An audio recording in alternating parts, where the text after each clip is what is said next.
नमस्कार दोस्तों, स्वागत है आपका एसएससी डिस्कशन पॉडकास्ट के इस स्पेशल सेशन में जहां हम बात करेंगे सीधे सिलेक्शन वाले। बिल्कुल। और आज का टॉपिक सच में सिलेक्शन के लिए तो ज़रूरी है ही, पर वैसे भी बहुत माइंड ब्लोइंग है। बहुत माइंड ब्लोइंग है। ज़रा सोचिए, क्रिस्टोफर कोलंबस 1492 में निकला था इंडिया की बेशुमार दौलत ढूंढने। हाँ, पर वो भटक कर अमेरिका पहुंच गया। राइट, वो अमेरिका चला गया था। और उसे शायद अंदाजा भी नहीं था कि जिन लोगों ने वाकई इंडिया का सही सी रूट ढूंढा ना, वो हिस्ट्री का पूरा डायरेक्शन ही बदल देंगे। पूरा नक्शे कदम ही बदल दिया उन्होंने। एग्जैक्टली। और दोस्तों, आज के इस डीप डाइव में हम समझेंगे कि कैसे एक बहुत ही साधारण सी चीज़, मतलब महज कागज का एक टुकड़ा जिसे दस्तक या फ्री पास कहा जाता था। हाँ, दस्तक। ये सिर्फ एक फ्री पास ने दुनिया के सबसे अमीर और विशाल एम्पायर्स में से एक को पूरी तरह तबाह कर दिया। ये सच में किसी थ्रिलर मूवी से कम नहीं है। मतलब महज सूती कपड़े और मसालों का बिजनेस करने के इरादे से आई कुछ फॉरेन कंपनीज, खास करके ब्रिटिश ईस्ट इंडिया कंपनी। बिल्कुल, कैसे एक ट्रेडिंग कॉर्पोरेशन धीरे धीरे एक पूरे सब कॉन्टिनेंट की एब्सोल्यूट मालिक बन गई। यही आज का हमारा मिशन है, समझना। तो आज हम सिर्फ डेट्स नहीं रटेंगे, हम इसके मैकेनिज्म को समझेंगे। राइट, एकदम जड़ तक जाएंगे। यस। तो दोस्तों, इस कहानी की शुरुआत में ना एक बहुत बेसिक सवाल आता है। सदियों से यूरोप और एशिया के बीच सिल्क रूट वाला लैंड रूट तो था ही। था, बिल्कुल था। तो अचानक ऐसा क्या हुआ कि यूरोपियन ट्रेडर्स को अपनी जान जोखिम में डालकर समुद्र के रास्ते से इंडिया आने की जरूरत पड़ गई? देखिए, नोट कीजिए, ये पॉइंट एग्जाम में डायरेक्ट आएगा। जब पुराने लैंड रूट्स जियोपॉलिटिकल रीजंस जैसे ऑटोमन एम्पायर के कंट्रोल के बाद बंद हो गए, अच्छा। या उन पर हैवी टैक्स लगने लगा, तो यूरोप में एक तरह से हाहाकार मच गया, क्योंकि उन्हें इंडिया के स्पाइसेस की, खासकर काली मिर्च की बहुत डिमांड थी। जिसे वो लोग ब्लैक गोल्ड कहते थे, राइट? हाँ, ब्लैक गोल्ड। और काली मिर्च सिर्फ स्वाद के लिए नहीं चाहिए थी उनको। तो किस लिए? सर्दियों में मीट को लंबे समय तक प्रिजर्व करने के लिए। ये उस दौर की रेफ्रिजरेशन टेक्नोलॉजी थी basically. Oh wow, refrigeration technology! ये तो बहुत बढ़िया एनालॉजी है। तो इस मजबूरी ने सी रूट की खोज करवाई।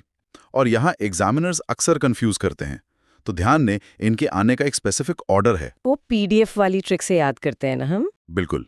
सीक्वेंस याद रखिए, PDEDF, यानी पोर्चुगीज, डच, इंग्लिश, डेनिश और आखिर में फ्रेंच। ओके, तो सबसे पहले आए पोर्चुगीज 1498 में वास्को ड गामा। हाँ, 1498 Vasco da Gama Cape of Good Hope का लंबा चक्कर लगाकर इंडिया के वेस्टर्न कोस्ट पर कैलिकट पहुंचा, जहां वहां के लोकल हिंदू किंग जामोरिन ने उसका बहुत ग्रैंड वेलकम किया था। राइट, जामोरिन ने एज अ गेस्ट ट्रीट किया। पर जामोरिन को शायद पता नहीं था कि ये मेहमान नवाजी आगे चलकर क्या रूप लेने वाली है। उनको बिल्कुल आइडिया नहीं था, क्योंकि पोर्चुगीज लोगों की स्ट्रैटेजी अलग थी।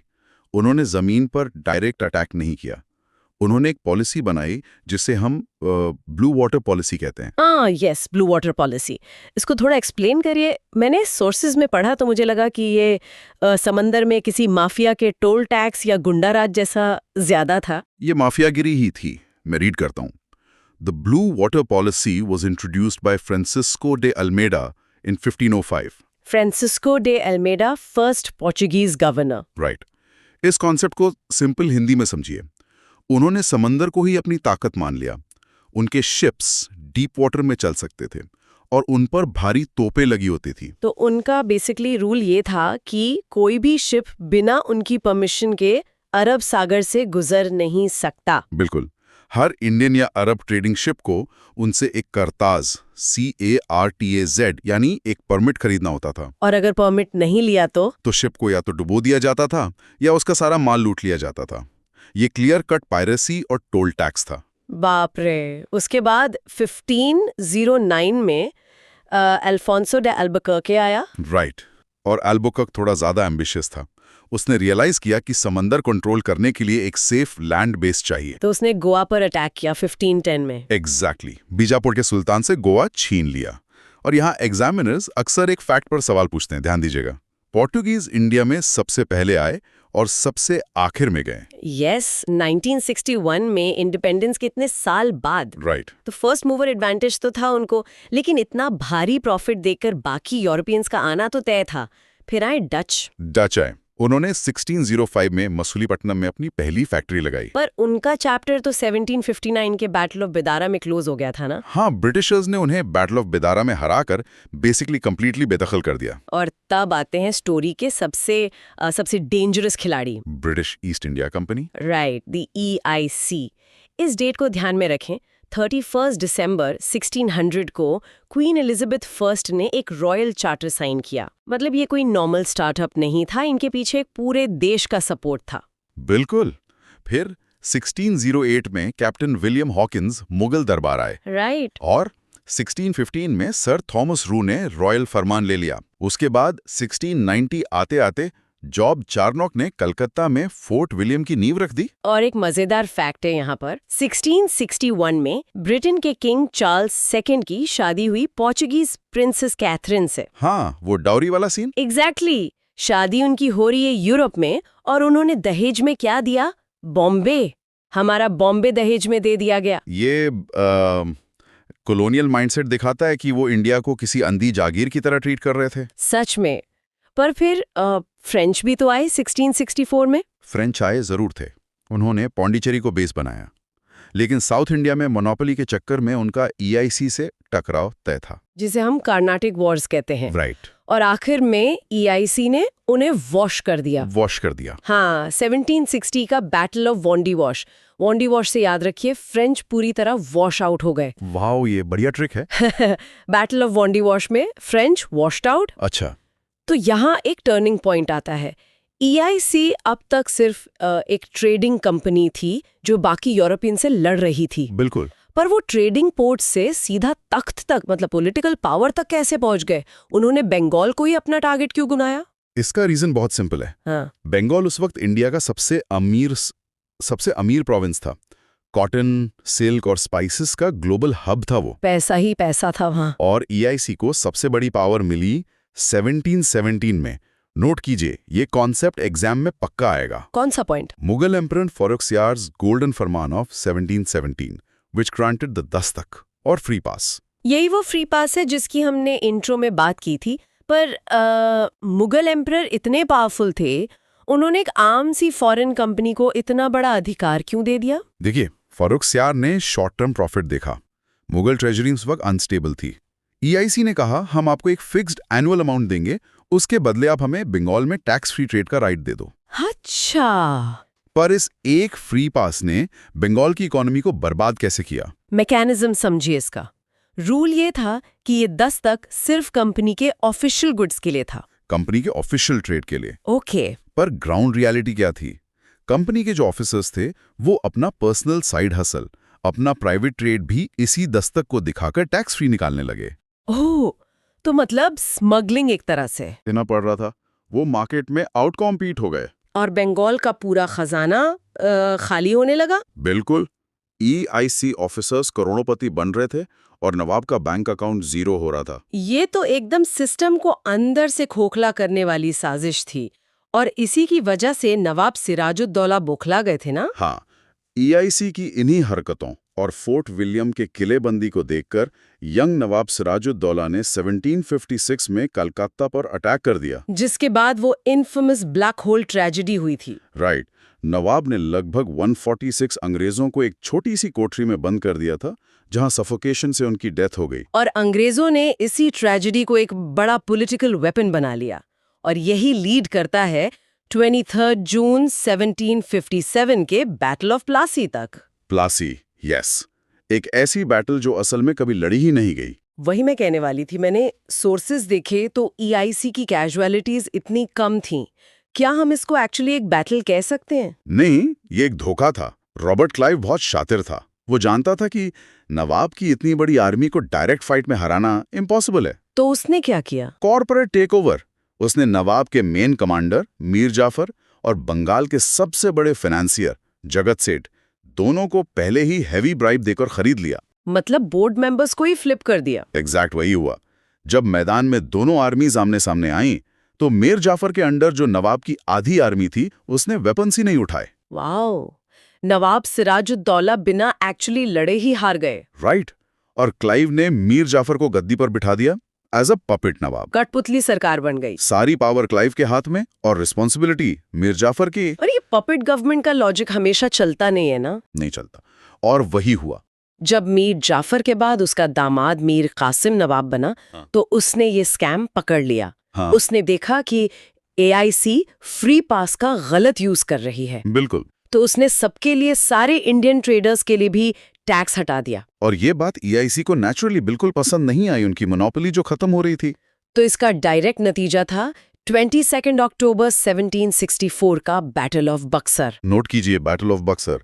अगर प्लासी धोखा था दोस्तों, तो बक्सर एक असूलन मिलिट्री विक्ट्री थी EIC की। उसमें तो ट्राइपार्टाइट अलायंस था ना, 3 लोग एक तरफ। हाँ, मीर कासिम, अवध के नवाब शुजाउद्दौला और खुद मुगल एम्परर शाह आलम सेकंड, तीनों की कंबाइंड आर्मी थी। पर फिर भी EIC जीत गई, ऐसा कैसे? ब्रिटिश जनरल हेक्टर मुनरो की लीडरशिप में EIC नंबर्स में कम जरूर थी, but their discipline, modern artillery और रेगुलर पे स्ट्रक्चर ने गेम बदल दिया। इंडियंस आर्मीज डिवाइडेड थिन और उनकी टैक्टिक्स आउटडेटेड हो चुकी थी। सही पकड़ा। और इस जीत के बाद 1765 में ट्रीटी ऑफ इलाहाबाद थोपी गई। इस पॉइंट को ध्यान से सुनिए। अच्छा। इस ट्रीटी से मुगल एम्परर ने EIC को बंगाल, बिहार और उड़ीसा के दीवानी राइट्स दे दिए। दीवानी राइट्स यानी पैसा और टैक्स कलेक्ट करने का ऑफिशियल हक। एग्जैक्ट। और यहीं से रॉबर्ट क्लाइव ने शुरू किया ड्यूअल गवर्नमेंट या द्वैध शासन। ये ड्यूअल गवर्नमेंट वाला सिस्टम तो मॉडर्न डे के हॉस्टाइल कॉर्पोरेट टेकओवर का परफेक्ट एग्जाम्पल है। कैसे? थोड़ा एलैबोरेट करिए इसको। देखिए, एज एन एनालॉजी समझिए, EIC ने क्या किया, उन्होंने नया रेवेन्यू, सारा पैसा दीवानी के थ्रू अपने पास रखा। राइट। पर उन्होंने पुराने CEO यानी नवाब को कुर्सी पर बैठे रहने दिया, ताकि जब पब्लिक रोड पर आए, भुखमरी हो या सिस्टम फेल हो, तो सारी गालियां नवाब को पड़े। EIC के पास 100% प्रॉफिट था, पर 0% अकाउंटेबिलिटी। बहुत सटीक एनालॉजी है। पैसे क्लाइव के और लॉ एंड ऑर्डर यानी निजामत नवाब के सर पर। और इसका रिजल्ट बहुत भयानक था। जब बंगाल में अकाल पड़ा, फैमिन आया, तो लोग भूखे मर रहे थे और EIC अपना प्रॉफिट लंदन भेज रही थी। जब 1772 में वॉरेन हेस्टिंग्स ने ये सिस्टम फाइनली हटाया, तब तक बंगाल पूरी तरह तबाह हो चुका था। EIC फाइनेंशियली इतनी स्ट्रांग हो गई थी कि अब पूरा इंडिया उनका टारगेट था। और तब उन्होंने एक्सपेंशन की 2-pronged स्ट्रैटेजी अपना ली। पहला डिप्लोमेटिक पॉलिसीज और दूसरा डायरेक्ट वॉर्स। यहाँ से पॉलिसी शुरू होती हैं। सबसे पहली और खतरनाक पॉलिसी थी 1798 में लॉर्ड वेलेस्ली की सब्सिडियरी अलायंस, हिंदी में जिसे सहायक संधि कहते हैं। मैं हेडलाइन रिपीट करता हूं as it is. The subsidiary alliance was formulated by Lord Wellesley in 1798। ये पॉलिसी का नाम सुनने में बड़ा स्वीट सा लगता है ना, सहायक, हेल्प करने वाली संधि। पर ये माफिया के प्रोटेक्शन रैकेट की तरह काम करता था। आई एग्री, पूरा माफिया स्टाइल। इसको समझिए, ब्रिटिशर्स इंडियन किंग्स के पास जाते और कहते, देखिए आपको पड़ोसी राजा से खतरा है, तो हम आपको अपनी हाईली ट्रेन्ड ब्रिटिश आर्मी दे रहे हैं प्रोटेक्शन के लिए। पर कंडीशंस रोंगे खड़े करने वाली थी। एग्जैक्टली। कंडीशंस क्या थीं? पहला, राजा को अपनी खुद की आर्मी डिसबैंड करनी पड़ेगी। दूसरा, उस ब्रिटिश आर्मी का पूरा खर्चा राजा खुद देगा अपने खजाने से। और तीसरा, एक ब्रिटिश रेजिडेंट हमेशा दरबार में बैठेगा और राजा बिना EIC से पूछे किसी और से फॉरेन रिलेशंस नहीं रख सकता। मतलब अपनी खुद की सिक्योरिटी का कॉन्ट्रैक्ट अपने सबसे बड़े दुश्मन को दे दिया और स्टेट की सॉवरेनिटी पूरी तरह खत्म। बिल्कुल। और यहाँ एग्जाम फैक्ट नोट कीजिए, इस माफिया डील को सबसे पहले 1798 में हैदराबाद के निजाम ने एक्सेप्ट किया था। वाओ! और उन्होंने बिना अपनी जेब से 1 रुपया खर्च किए, इंडियन पैसों से ही इतनी बड़ी आर्मी खड़ी कर ली। मास्टर स्ट्रोक था इनका। पर जब सहायक संधि से काम स्लो पड़ने लगा, तो 1848 में लॉर्ड डलहौजी ने नेक्स्ट लेवल ब्रुटैलिटी दिखाई, the doctrine of lapse. The doctrine of lapse, हड़प नीति। ये बहुत क्रूअल पॉलिसी थी। मैं रीड करता हूँ concept. The doctrine of lapse was an annexation policy by Lord Dalhousie applied when an Indian ruler died without a natural male heir. मतलब आसान भाषा में, इंडिया में सदियों से ट्रेडिशन था कि अगर किसी राजा का सगा बेटा नहीं है, तो वो किसी बच्चे को अडॉप्ट करके अपना उत्तराधिकारी बना सकता था। राइट, दत्तक पुत्र। पर डलहौजी ने एक पेपर साइन करके इस ट्रेडिशन को ही इलीगल घोषित कर दिया।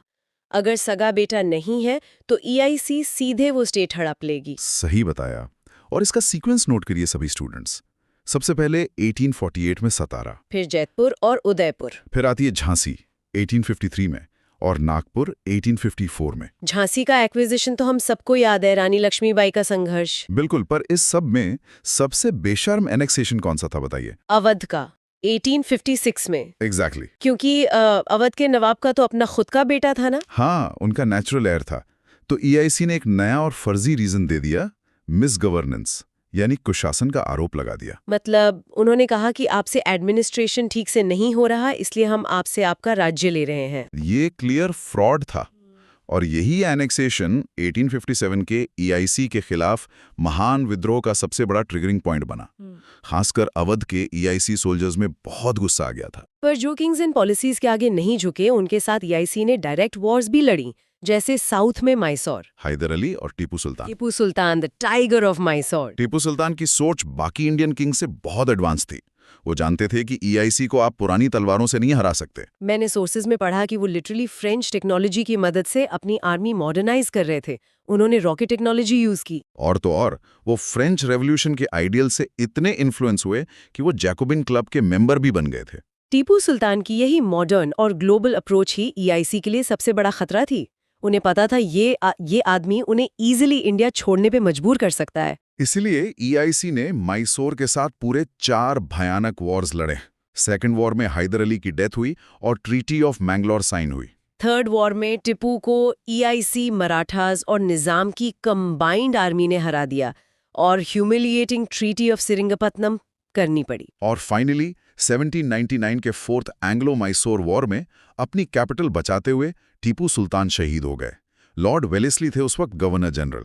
जिसके बाद उन्होंने जल्दी से वहां भी अपनी वही पुरानी सब्सिडरी अलायंस थोप दी, एक छोटे से बच्चे को गद्दी पर बिठाकर। मैसूर के बाद अब ग्राउंड पर सिर्फ एक ही स्ट्रांग पावर बची थी ईआईसी को रोकने के लिए, द मराठा एम्पायर। लेकिन मराठास की स्टोरी पढ़कर सच्ची में थोड़ी निराशा होती है। उनके पास आर्मी थी, पैसा था, एरिया था, सब कुछ था, पर उनके बीच यूनिटी ही नहीं। बिल्कुल। सिंधिया, होलकर, गायकवाड़ और भोंसले, ये सारे पावरफुल मराठा क्लैंस आपस में ही डिवाइडेड थे। और ईआईसी ने वही किया जो उन्हें सबसे अच्छा आता था, divide and rule. Total 3 Maratha Wars हुए थे ना? हाँ, फर्स्ट वॉर एंड हुआ ट्रीटी ऑफ सालबाय से, पर आपस की फैक्शनल पॉलिटिक्स के चलते आखिरकार 1817 से 1819 वाले थर्ड एंग्लो मराठा वॉर में ईआईसी ने पेशवा की पावर पूरी तरह खत्म कर दी और मराठा एम्पायर का अंत हो गया। उसके बाद बचा पंजाब। महाराजा रंजीत सिंह की डेथ के बाद जब सिख एम्पायर वीक हुआ तो 1849 में लॉर्ड डलहौजी ने पंजाब को भी एनेक्स कर लिया। वाओ! तो दोस्तों, हम आते हैं अपने आखिरी सेगमेंट पे। अगर हम इस पूरे सफर का एक क्विक रैपिड फायर समरी करें ईआईसी के रूल का, तो कैसा दिखेगा? देखिए, एक छोटी सी ट्रेडिंग कंपनी ब्लैक पेपर ढूंढते आती है, फिर फारूक सियार के फ्री दस्तक ने उन्हें बंगाल में पावर दी। उस पार से उन्होंने प्लेसी में एक मैसिव बोर्डरूम को किया, फिर बक्सर जीतकर रियल मिलिट्री पावर शो की और दीवानी राइट्स हथिया लिए। जिसके बाद वेल्सली ने सब्सिडरी अलायंस जैसा प्रोटेक्शन रैकेट चलाया और बचे कुछ स्टेट्स को डलहौजी ने अपनी डॉक्ट्रिन ऑफ लैप्स से बस पेपर साइन करके हड़प लिया। और टीपू सुल्तान या मराठास जैसी रेजिस्टेंस पावर्स को ईआईसी ने एक एक करके डायरेक्ट वॉर्स में खत्म कर दिया। मतलब ट्रेड मोनोपोली से क्लियर पॉलिटिकल मोनोपोली तक का सफर। एकदम परफेक्टली समराइज्ड। और यहाँ ना मैं दोस्तों आपके लिए एक बहुत ही प्रोवोकिंग थॉट छोड़ना चाहती हूँ। बताइए। अवध को जिस तरह ईआईसी ने मिस गवर्नेंस यानी पुअर मैनेजमेंट का टैग लगाकर हड़पा था, क्या आज के मॉडर्न कॉर्पोरेट वर्ल्ड में या ग्लोबल पॉलिटिक्स में हिस्ट्री अपने आप को वापस रिपीट नहीं करती? बहुत डीप पॉइंट है ये। सोचिए, जब आज के बड़े ग्लोबल कॉर्पोरेशंस या सुपर पावर्स इकोनॉमिक डेवलपमेंट या सिक्योरिटी के नाम पर छोटे डेवलपिंग नेशंस पर हावी हो जाते हैं, डेट ट्रैप्स में फंसा देते हैं उन्हें, हाँ, तो क्या वो इन्हीं पुरानी सब्सिडियरी अलायंसेस या डॉक्ट्रिन ऑफ लैप्स का कोई नया सोफिस्टिकेटेड कॉर्पोरेट वर्जन नहीं लगता? सही बात है। जब भी उन्हें कॉर्नर किया जाता है अनजस्ट तरीके से, तो नतीजा वही निकलता है जो 1857 के विद्रोह में निकला था। एग्जैक्ट वही पॉइंट मैं एम्फसाइज कर रही हूँ कि अगर एक हद से ज्यादा उन्हें पुश किया गया तो एक बड़ा पुशबैक या रिवोल्ट आना तो तय है। बिल्कुल तय है। ये सबक हिस्ट्री हमेशा देती है। इस पर जरूर सोचिएगा दोस्तों। तो यहाँ हम अपनी आज की इस चर्चा को विराम देते हैं। मुझे उम्मीद है आज का डीप डाइव सभी एस्पिरेंट्स के लिए बहुत एनलाइटनिंग रहा होगा।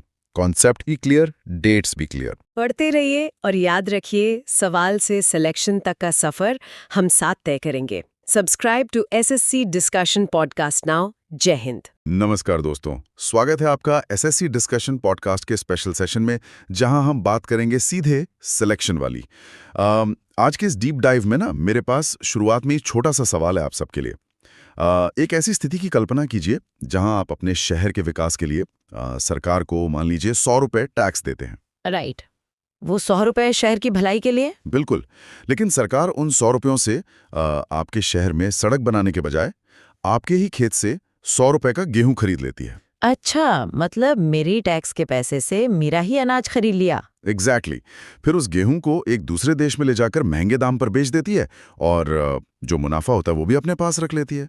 तो ध्यान दीजिए, यहाँ आपने टैक्स भी दिया, आपका अनाज भी गया और आपको रिटर्न में 1 रुपया भी नहीं मिला। ये तो एक तरह से डे लाइट रॉबरी है। हाँ। मतलब पूरी तरह से लूट। सही कहा। और इस आर्थिक चक्रव्यूह को समझना सिर्फ इतिहास पढ़ना नहीं है, बल्कि उस नींव को समझना है जिस पर आधुनिक भारत का शोषण टिका था। आज के इस मास्टर क्लास सेशन में हम उन ऐतिहासिक दस्तावेजों का डीपली विश्लेषण करेंगे जो बताते हैं कि कैसे एक व्यापारिक यूनिट यानी ईस्ट इंडिया कंपनी ने भारत की आर्थिक, सामाजिक और राजनीतिक रूपरेखा को तबाह कर दिया। हाँ, और ये जानना बहुत जरूरी है कि कैसे इस 100 साल के शोषण का अंत आखिरकार 1857 के उस विशाल महासंग्राम के रूप में हुआ। बिल्कुल। तो इस विषय की शुरुआत कहाँ से करें? देखिए, इस विषय की सबसे हैरान करने वाली बात यही है कि ये शोषण कोई अचानक किया गया हमला या डकैती नहीं थी।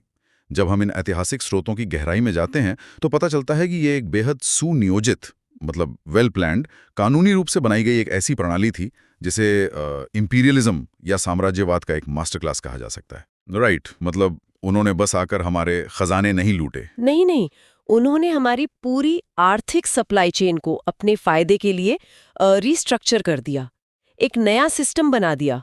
आज कॉम्पिटिटिव एग्जाम्स के नजरिए से इस पूरे स्ट्रक्चर को तोड़कर समझना बहुत जरूरी है, क्योंकि यहीं से सारे कॉन्सेप्चुअल सवाल बनते हैं। तो चलिए बेस से शुरू करते हैं। हमारा पहला सेक्शन है फेजेस ऑफ इकोनॉमिक एक्सप्लॉयटेशन। दोस्तों, इसका सीधा मतलब है आर्थिक शोषण के 3 चरण। एग्जाम के पॉइंट ऑफ व्यू से ये समझना जरूरी है कि ईस्ट इंडिया कंपनी की लूट का तरीका वक्त के साथ कैसे बदला। इन स्रोतों के मुताबिक इस एक्सप्लॉयटेशन को हम 3 अलग-अलग दौर में देख सकते हैं। पहला था मर्केंटाइल फेज या व्यापारिक चरण। ये 1757 के बैटल ऑफ प्लासी और 1764 के बक्सर के युद्ध के बाद शुरू हुआ और लगभग 1813 तक चला। ओके, तो इस दौर का मेन फोकस क्या था? इस दौर का एक ही मकसद था, मोनोपोली, यानी व्यापार पर पूर्ण एकाधिकार। कंपनी ने किसी भी दूसरी यूरोपियन ताकत या स्थानीय व्यापारी को मार्केट में टिकने ही नहीं दिया। वेट, तो मतलब उन्होंने कंपटीशन ही खत्म कर दिया? एग्जैक्टली। उनका फॉर्मूला बड़ा सिंपल था। भारत से कच्चा माल और कपड़ा सस्ते में खरीदो और उसे यूरोप में भारी मुनाफे पर बेचो। इस फेज में लूट का तरीका थोड़ा सीधा और बेसिक था। लेकिन इस कहानी में असली आर्थिक तबाही तब आती है जब हम दूसरे चरण में प्रवेश करते हैं, जिसे इंडस्ट्रियल फेज यानी औद्योगिक चरण कहा गया है। ये 1813 से 1858 तक चला। बिल्कुल, ये सबसे डिस्ट्रक्टिव फेज था। यहाँ एक कॉमन डाउट जो स्टूडेंट्स को अक्सर आता है वो ये कि अगर ब्रिटेन में इंडस्ट्रियल रेवोल्यूशन हो रहा था तो उससे भारत का उद्योग क्यों तबाह हुआ? मतलब वहां मशीनें लगी तो यहाँ क्यों असर पड़ा? दूसरा, उस बने हुए कपड़े को बेचने के लिए एक बहुत बड़ा मार्केट। अच्छा, तो उन्होंने भारत को इन दोनों कामों के लिए इस्तेमाल किया। राइट। उन्होंने ऐसी टैरिफ पॉलिसीज बनाई कि अगर भारत का बना हुआ कपड़ा ब्रिटेन जाएगा तो उस पे इतना भारी टैक्स लगा दिया जाएगा कि वहां कोई उसे खरीद ही ना सके। ओह वाओ, मतलब एक्सपोर्ट ब्लॉक कर दिया। एग्जैक्टली। वहीं दूसरी तरफ ब्रिटेन की मिल्स में बना सस्ता फैक्ट्री का कपड़ा भारत में बिना किसी टैक्स के लाया गया। इसे हम डी इंडस्ट्रियलाइजेशन या औद्योगिकरण कहते हैं। ये तो बहुत अनफेयर था। बिल्कुल। सोचिए, जो देश सदियों से पूरी दुनिया को सबसे बेहतरीन कॉटन और सिल्क एक्सपोर्ट करता था, उस देश के अपने इंटरनल मार्केट में ब्रिटेन का सस्ता कपड़ा भर दिया गया। हमारे हाथकरघा यानी हैंडलूम, बुनकर और कारीगर मुकाबला नहीं कर पाए और भुखमरी की कगार पर आ गए। एक एक्सपोर्टर देश को उन्होंने सिर्फ एक रॉ मटेरियल सप्लायर और इंपोर्टर बनाकर रख दिया। सही कहा। ये बहुत बड़ा स्ट्रक्चरल शिफ्ट था हमारी इकोनॉमी में। और फिर आता है तीसरा फेज, जिसे फाइनेंशियल फेज या वित्तीय चरण कहा गया। ये 1860 के दशक के बाद शुरू हुआ। इस दौर में उन्होंने रेलवेज, बैंकिंग और पोस्ट में भारी निवेश किया। ये काफी इंटरेस्टिंग दौर है। यहाँ एक बड़ा सवाल उठता है। रेलवेज और पोस्ट को तो हम आधुनिक विकास या मॉडर्नाइजेशन का प्रतीक मानते हैं, तो फिर इन ऐतिहासिक स्रोतों में इसे एक्सप्लॉयटेशन का तीसरा चरण क्यों बताया गया है? क्योंकि हमें इनका इंटेंशन यानी उनकी नीयत देखनी पड़ेगी। रेलवे का जाल इसलिए नहीं बिछाया गया था कि आम हिंदुस्तानी आसानी से तीर्थ यात्रा कर सके या अपने रिश्तेदारों से मिल सके। तो फिर असली मकसद क्या था? इसका मूल उद्देश्य था भारत के सुदूर और अंदरूनी गांव तक पहुंचना, ताकि वहां से कच्चा माल तेजी से बंदरगाहों यानी पोर्ट्स तक लाया जा सके और पोर्ट्स से ब्रिटेन का बना हुआ फैक्ट्री का माल भारत के कोने-कोने तक पहुंचाया जा सके। अच्छा, तो बैंकिंग और पोस्ट ने शायद इस सिस्टम को और एफिशिएंट बना दिया होगा। बिल्कुल, यानी रेलवे उनके लिए एक ऐसी बड़ी ड्रेन पाइप थी जिसने हिंदुस्तान की बची खुची दौलत को तेजी से निचोड़ने का काम किया। ये इन्वेस्टमेंट उनके अपने फायदे के लिए था, हमारे लिए नहीं। नोट कीजिए, ये पॉइंट एग्जाम में डायरेक्ट आएगा। इस पूरी लूट को सबसे पहले जिसने मैथमेटिकल और लॉजिकल तरीके से दुनिया के सामने रखा, वो थे दादा भाई नौरोजी। उनका योगदान बहुत बड़ा है। हाँ, उनकी मशहूर किताब poverty and un British rule in India और आर.सी. दत्त की इकोनॉमिक हिस्ट्री ऑफ इंडिया ने ड्रेन ऑफ वेल्थ थ्योरी या धन निष्कासन का सिद्धांत दिया। एग्जामिनर्स अक्सर पूछते हैं कि इस थियोरी का मूल क्या है। राइट। तो दादा भाई नौरोजी ने आंकड़े देकर बताया कि कैसे भारत का टैक्स रेवेन्यू और पैसा होम चार्जेस, ब्रिटिश अधिकारियों की सैलरी और पेंशन के रूप में इंग्लैंड जा रहा है। और सबसे दुख की बात यह थी कि उसके बदले में भारत को कुछ भी वापस नहीं मिल रहा था। ये थ्योरी एक इंटेलेक्चुअल अर्थक्वेक थी उस वक्त। इसने पहली बार भारत के पढ़े लिखे वर्ग को ये समझाया कि हमारी गरीबी कोई भगवान का दिया हुआ श्राप नहीं है। राइट, लोग सोचते थे कि ये हमारी किस्मत है। हाँ, पर उन्होंने बताया कि बल्कि ये एक ह्यूमन मेड डिजास्टर है, एक जबरदस्ती थोपी गई आर्थिक प्रणाली का नतीजा है। तो इसके बाद हमारा दूसरा अहम हिस्सा आता है land revenue systems and commercialisation of agriculture. क्योंकि आखिर में ये सारा पैसा, ये सारा रेवेन्यू आ कहां से रहा था? जमीन से। सही कहा। भारत का सबसे बड़ा उत्पादक वर्ग कौन था? हमारा किसान। जब हम इन स्रोतों को पढ़ते हैं तो क्लियरली दिखता है कि अंग्रेजों ने रेवेन्यू निकालने के लिए एक के बाद एक नए एक्सपेरिमेंट किए। बिल्कुल। देखिए, ईस्ट इंडिया कंपनी का मुख्यालय यानी हेडक्वार्टर्स लंदन में था और उन्हें अपने शेयर होल्डर्स को मुनाफा दिखाना था, फौज मेंटेन करनी थी और व्यापार के लिए भारत से ही पैसा जुटाना था। बाहर से कुछ नहीं लाना था उन्हें। नहीं, उनके पास इनकम का सबसे बड़ा जरिया थी भारत की जमीन। इसलिए उन्होंने 3 प्रमुख टैक्स सिस्टम बनाए जिनका लॉजिक पूरी तरह से एक्सट्रैक्शन पर आधारित था। नोट कीजिए, ये पॉइंट एग्जाम में डायरेक्ट आएगा। पहला सिस्टम था परमानेंट सेटलमेंट या जमींदारी व्यवस्था, जिसे 1793 में लॉर्ड कॉर्नवालिस ने लागू किया था और इसकी योजना जॉन शॉर ने बनाई थी। ये फैक्ट काफी एग्जाम्स में पूछा जाता है। हाँ, ये बंगाल, बिहार और उड़ीसा में लागू थी। यहाँ एग्जामिनर्स अक्सर कंफ्यूज करते हैं, तो ध्यान दें, ये ब्रिटिश भारत के सिर्फ 19% हिस्से पर लागू थी। इसमें जमींदारों को जमीन का मालिक बना दिया गया। किसानों से वसूले गए टैक्स का 10/11 हिस्सा कंपनी को मिलता था और बचा हुआ 11/11 हिस्सा जमींदार रखता था। अब एक सवाल है मेरा आपसे, अंग्रेजों को तो ज्यादा से ज्यादा पैसा चाहिए, हाँ, तो उन्होंने इस टैक्स को परमानेंट यानी स्थायी क्यों कर दिया? ये उनकी शुरुआती जरूरत थी। उन्हें एक फिक्स्ड इनकम चाहिए थी ताकि वो अपने खर्चे सेफली प्लान कर सकें। दूसरी बात, वो एक ऐसा वर्ग या क्लास तैयार करना चाहते थे, यानी जमींदार, जो हमेशा ब्रिटिश हुकूमत का वफादार रहे। अच्छा, क्योंकि उनकी पावर तो अंग्रेजों ने ही दी थी। एग्जैक्टली। लेकिन इसमें एक बहुत स्ट्रिक्ट शर्त थी जिसे सनसेट क्लॉज कहते थे। ये सनसेट क्लॉज क्या था? अगर जमींदार ने तय दिन के सूरज ढलने तक टैक्स जमा नहीं किया तो उसकी जमींदारी नीलाम कर दी जाती थी। पर इन सब में किसान की हालत सबसे दर्दनाक थी। वो अपनी ही बाप दादी की जमीन पर बस एक मजदूर बनकर रह गया था। लेकिन वक्त के साथ जल्द ही कंपनी को अपनी गलती का एहसास हो गया। जी। उन्हें लगा कि जमीन की उपज तो बढ़ रही है, पर उनका रेवेन्यू स्थायी होने की वजह से बढ़ नहीं पा रहा। मुनाफा जो है वो जमींदार खा रहा है। हाँ, और ये कंपनी को बर्दाश्त नहीं था। बिल्कुल। इसीलिए नया एक्सपेरिमेंट हुआ, रैयतवारी सिस्टम। नोट कीजिए 1820 में थॉमस मुनरो और चार्ल्स रीड ने इसे शुरू किया। और सबसे बड़ा एग्जाम फैक्ट, ये ब्रिटिश भारत के सबसे बड़े हिस्से यानी 51% क्षेत्र मेनली मद्रास और बंबई में लागू थी। इसमें जमींदार को हटाकर सीधे किसान, जिसे रैयत कहते थे, उससे टैक्स वसूलने का सिस्टम बनाया गया। सुनने में तो ऐसा लगता है कि किसान को जमींदार से आज़ादी मिल गई है ना, लेकिन असल में अब खुद ईस्ट इंडिया कंपनी ही सबसे बड़ी जमींदार बन बैठी थी। क्या बात कर रहे हैं, कैसे? टैक्स के रेट्स इतने ज्यादा थे, मतलब कभी कभी पैदावार का 50% तक, कि किसान टैक्स चुकाने के लिए साहूकारों यानी मनी लेंडर्स के जाल में फंस जाता था। ओ, डेट ट्रैप में। सही कहा, एक बार कर्ज लिया तो उसकी जमीन जाना तय था। इसके अलावा एक तीसरी व्यवस्था थी महलवारी सिस्टम, जिसे 1822 में हॉल्ट मैकेंजी ने लाया था। ये कहाँ लागू थी? ये मेनली गंगा घाटी और पंजाब के इलाकों में लगभग 30% क्षेत्र में लागू थी।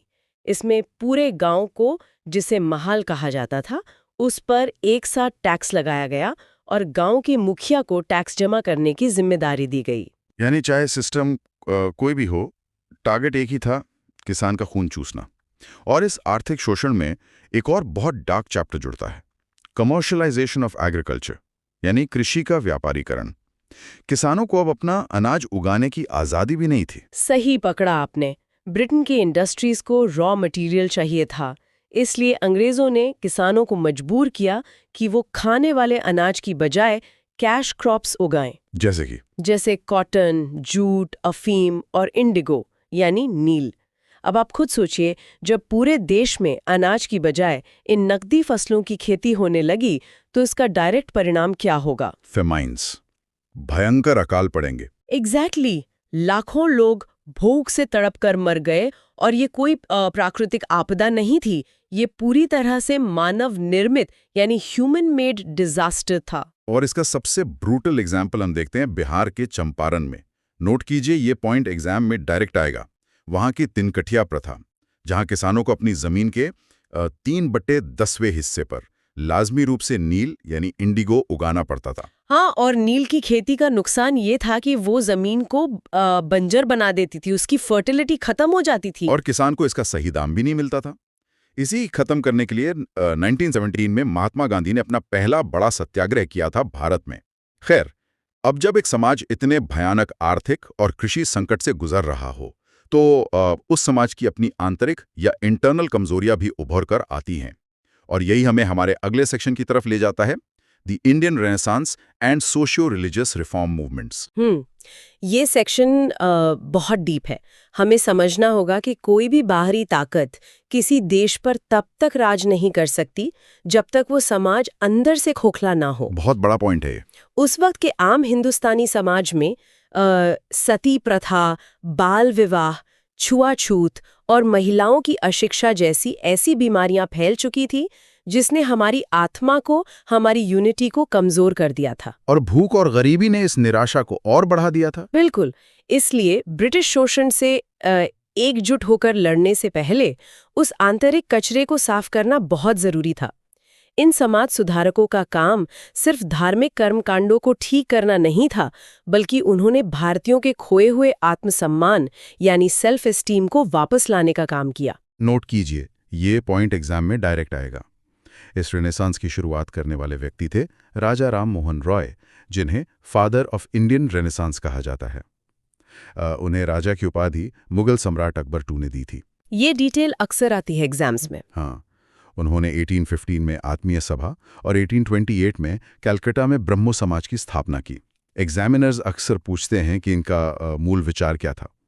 वो एकेश्वरवाद यानी मोनोथिज्म में विश्वास रखते थे और मूर्ति पूजा के खिलाफ थे। उन्हीं के लगातार साइंटिफिक और लॉजिकल आर्ग्यूमेंट्स का असर था कि 1829 में लॉर्ड विलियम बेंटिंक ने सती प्रथा पर कानूनी बैन लगाया। राजा राम मोहन रॉय की सबसे बड़ी खासियत उनका तर्क या लॉजिक और आधुनिक सोच थी। उन्होंने दिखाया कि हमारे ही पुराने प्राचीन ग्रंथों में सती जैसी कुरीतियों का कोई स्थान नहीं है। राइट। उन्होंने धर्म को ही डिफेंड किया एक नए तरीके से। एग्जैक्टली। उनके इस काम को दूसरे सुधारकों ने आगे बढ़ाया, जैसे स्वामी दयानंद सरस्वती का प्रभाव नॉर्थ इंडिया में बहुत व्यापक था। उन्होंने 1875 में बॉम्बे में आर्य समाज की स्थापना की। उनका एक बड़ा नेता वाक्य स्लोगन भी था ना? हाँ, go back to the Vedas, यानी वेदों की ओर लौटो। और इसका मतलब पीछे जाना नहीं था, बल्कि उन बाद की कुरीतियों को नकारना था जो सदियों से धर्म में एक मिलावट के रूप में आ गई थी। उनकी पुस्तक सत्यार्थ प्रकाश और शुद्धि मूवमेंट ने समाज में एक नई ऊर्जा भरी। और इस लिस्ट में एक और नाम है जिसने भारत को जियोपॉलिटिकल सेल्फ रिस्पेक्ट सिखाई, स्वामी विवेकानंद। विवेकानंद जी ने 1897 में बेलूर मठ में रामकृष्ण मिशन शुरू किया, लेकिन उनका सबसे बड़ा इम्पैक्ट था 1893 की शिकागो की पार्लियामेंट ऑफ रिलीजन्स या धर्म संसद का भाषण। वो स्पीच तो आइकॉनिक है। बिल्कुल। अंग्रेज हमेशा दुनिया को ये बताते थे कि इंडियंस आर अनसिविलाइज्ड सैवेजेस, यानी हम असभ्य हैं, और वो हमें सभ्य बनाने आए हैं, जिसे वो व्हाइट मैन्स बर्डन कहते थे। विवेकानंद जी के उस एक भाषण ने उस पूरे ब्रिटिश नैरेटिव को पलट कर रख दिया। उन्होंने दिखाया कि हमारी फिलॉसफी उनसे कहीं ज्यादा गहरी और इंक्लूसिव है। सही बात है। और इसी परंपरा में एनी बेसेंट का नाम भी जुड़ा, जिन्होंने थियोसॉफिकल सोसाइटी के माध्यम से भारत की प्राचीन विद्या का प्रचार किया। इसके साथ ही ईश्वरचंद्र विद्यासागर के प्रयासों से 1856 का हिंदू विडो रीमैरिज एक्ट पास हुआ। ये भी बहुत रेवोल्यूशनरी कदम था। महाराष्ट्र में ज्योतिबा फुले ने 1873 में सत्य शोधक समाज बनाया, और उनकी पत्नी सावित्रीबाई फुले, जो भारत की पहली महिला शिक्षिका मानी जाती हैं, उन्होंने कास्ट सिस्टम और महिला शिक्षा पर चोट की। सर सैयद अहमद खान का भी बहुत बड़ा रोल था ना? हाँ, उन्होंने अलीगढ़ मूवमेंट चलाया ताकि मुस्लिम समाज में मॉडर्न और साइंटिफिक एजुकेशन आ सके। इन सब का एक ही एंड गोल था, एक ऐसा जागरूक और आधुनिक भारतीय समाज तैयार करना जो गुलामी की बेड़ियों को पहचान कर उन्हें तोड़ सके।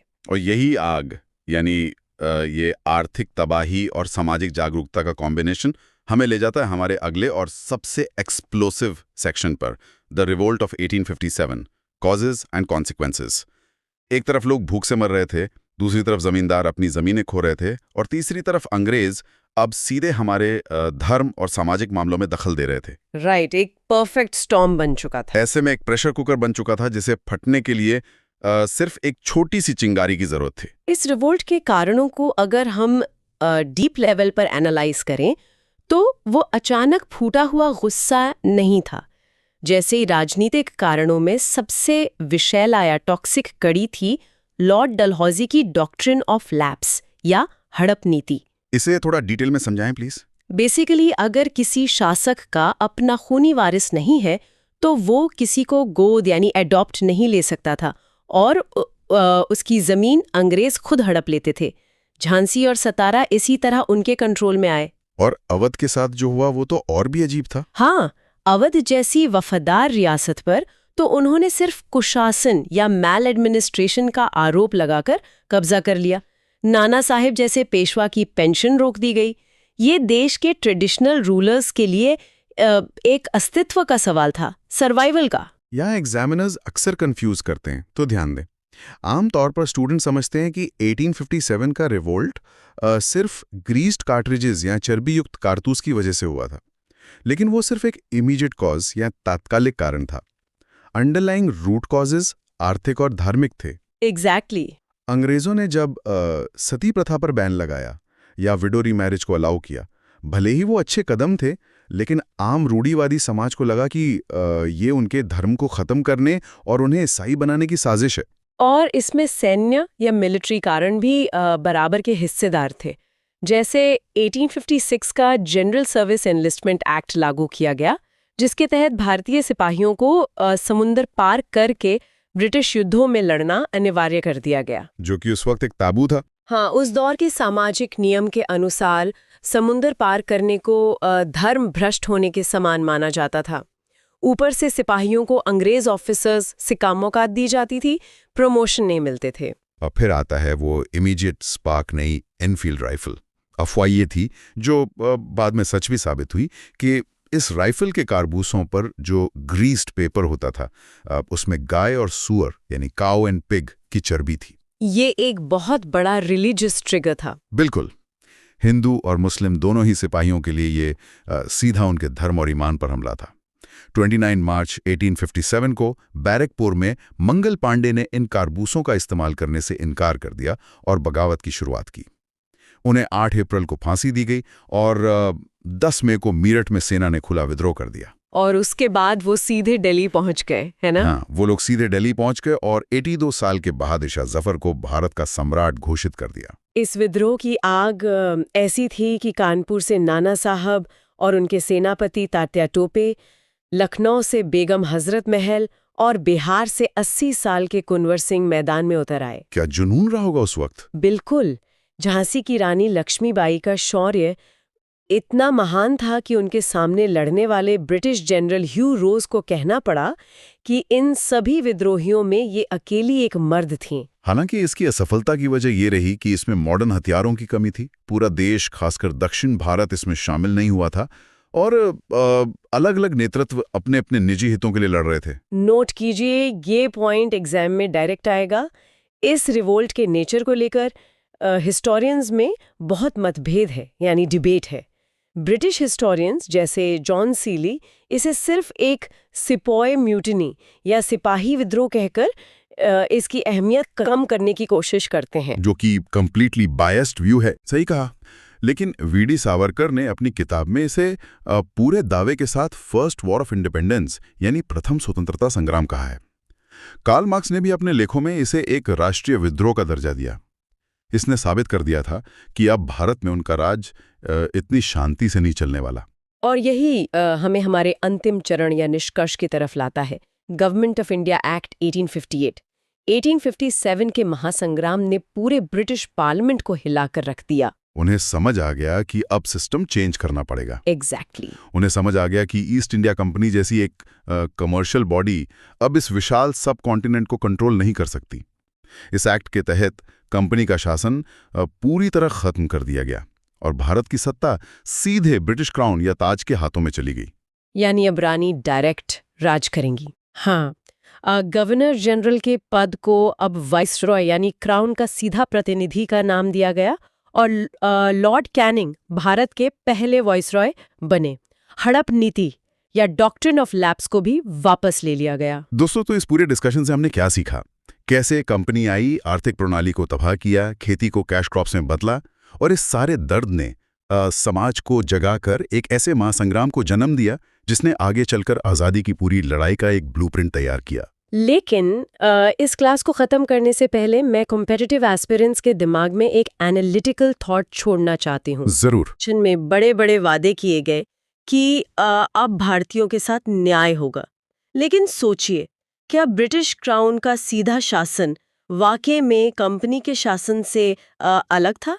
या फिर जैसा कि हमने शुरुआत में एग्जाम्पल लिया था, क्या ये बस हमारे टैक्स के पैसों से हमारा ही अनाज खरीदकर लूटने का एक ज्यादा साफ सुथरा, कानूनी और सोफिस्टिकेटेड मुखौटा भर था? लूट तो बंद नहीं हुई ना, सिर्फ लूटने वाले की वर्दी बदल गई। इस पॉइंट पर सोचिएगा जरूर। एकदम सॉलिड थॉट है। चलिए अब जल्दी से अपने इस पूरे मास्टर क्लास का एक 30 सेकंड रैपिड फायर समरी ले लेते हैं। एक, इकोनॉमिक एक्सप्लॉयटेशन 3 फेजेस में हुआ। मर्केंटाइल जिसमें मोनोपोली थी, इंडस्ट्रियल जिसमें डी इंडस्ट्रियलाइजेशन हुआ और फाइनेंशियल जिसमें रेलवेज और ड्रेन ऑफ वेल्थ आते हैं। 1. इकोनॉमिक एक्सप्लॉयटेशन 3 फेजेस में हुआ। 2. लैंड रेवेन्यू सिस्टम्स जैसे जमींदारी जो 19% पर थी, रायटवारी जो 51% पर थी और महालवारी 30% ने किसानों की कमर तोड़ दी और इंडिगो जैसी नकदी फसलों ने अकाल को जन्म दिया। एक, इकोनॉमिक एक्सप्लॉयटेशन 3 फेजेस में हुआ। 3. सोशियो रिलीजियस रिफॉर्म्स जैसे ब्रह्मो समाज 1828 और आर्य समाज 1885 ने आंतरिक कुरीतियों को खत्म कर भारतीयों में आत्मसम्मान जगाया।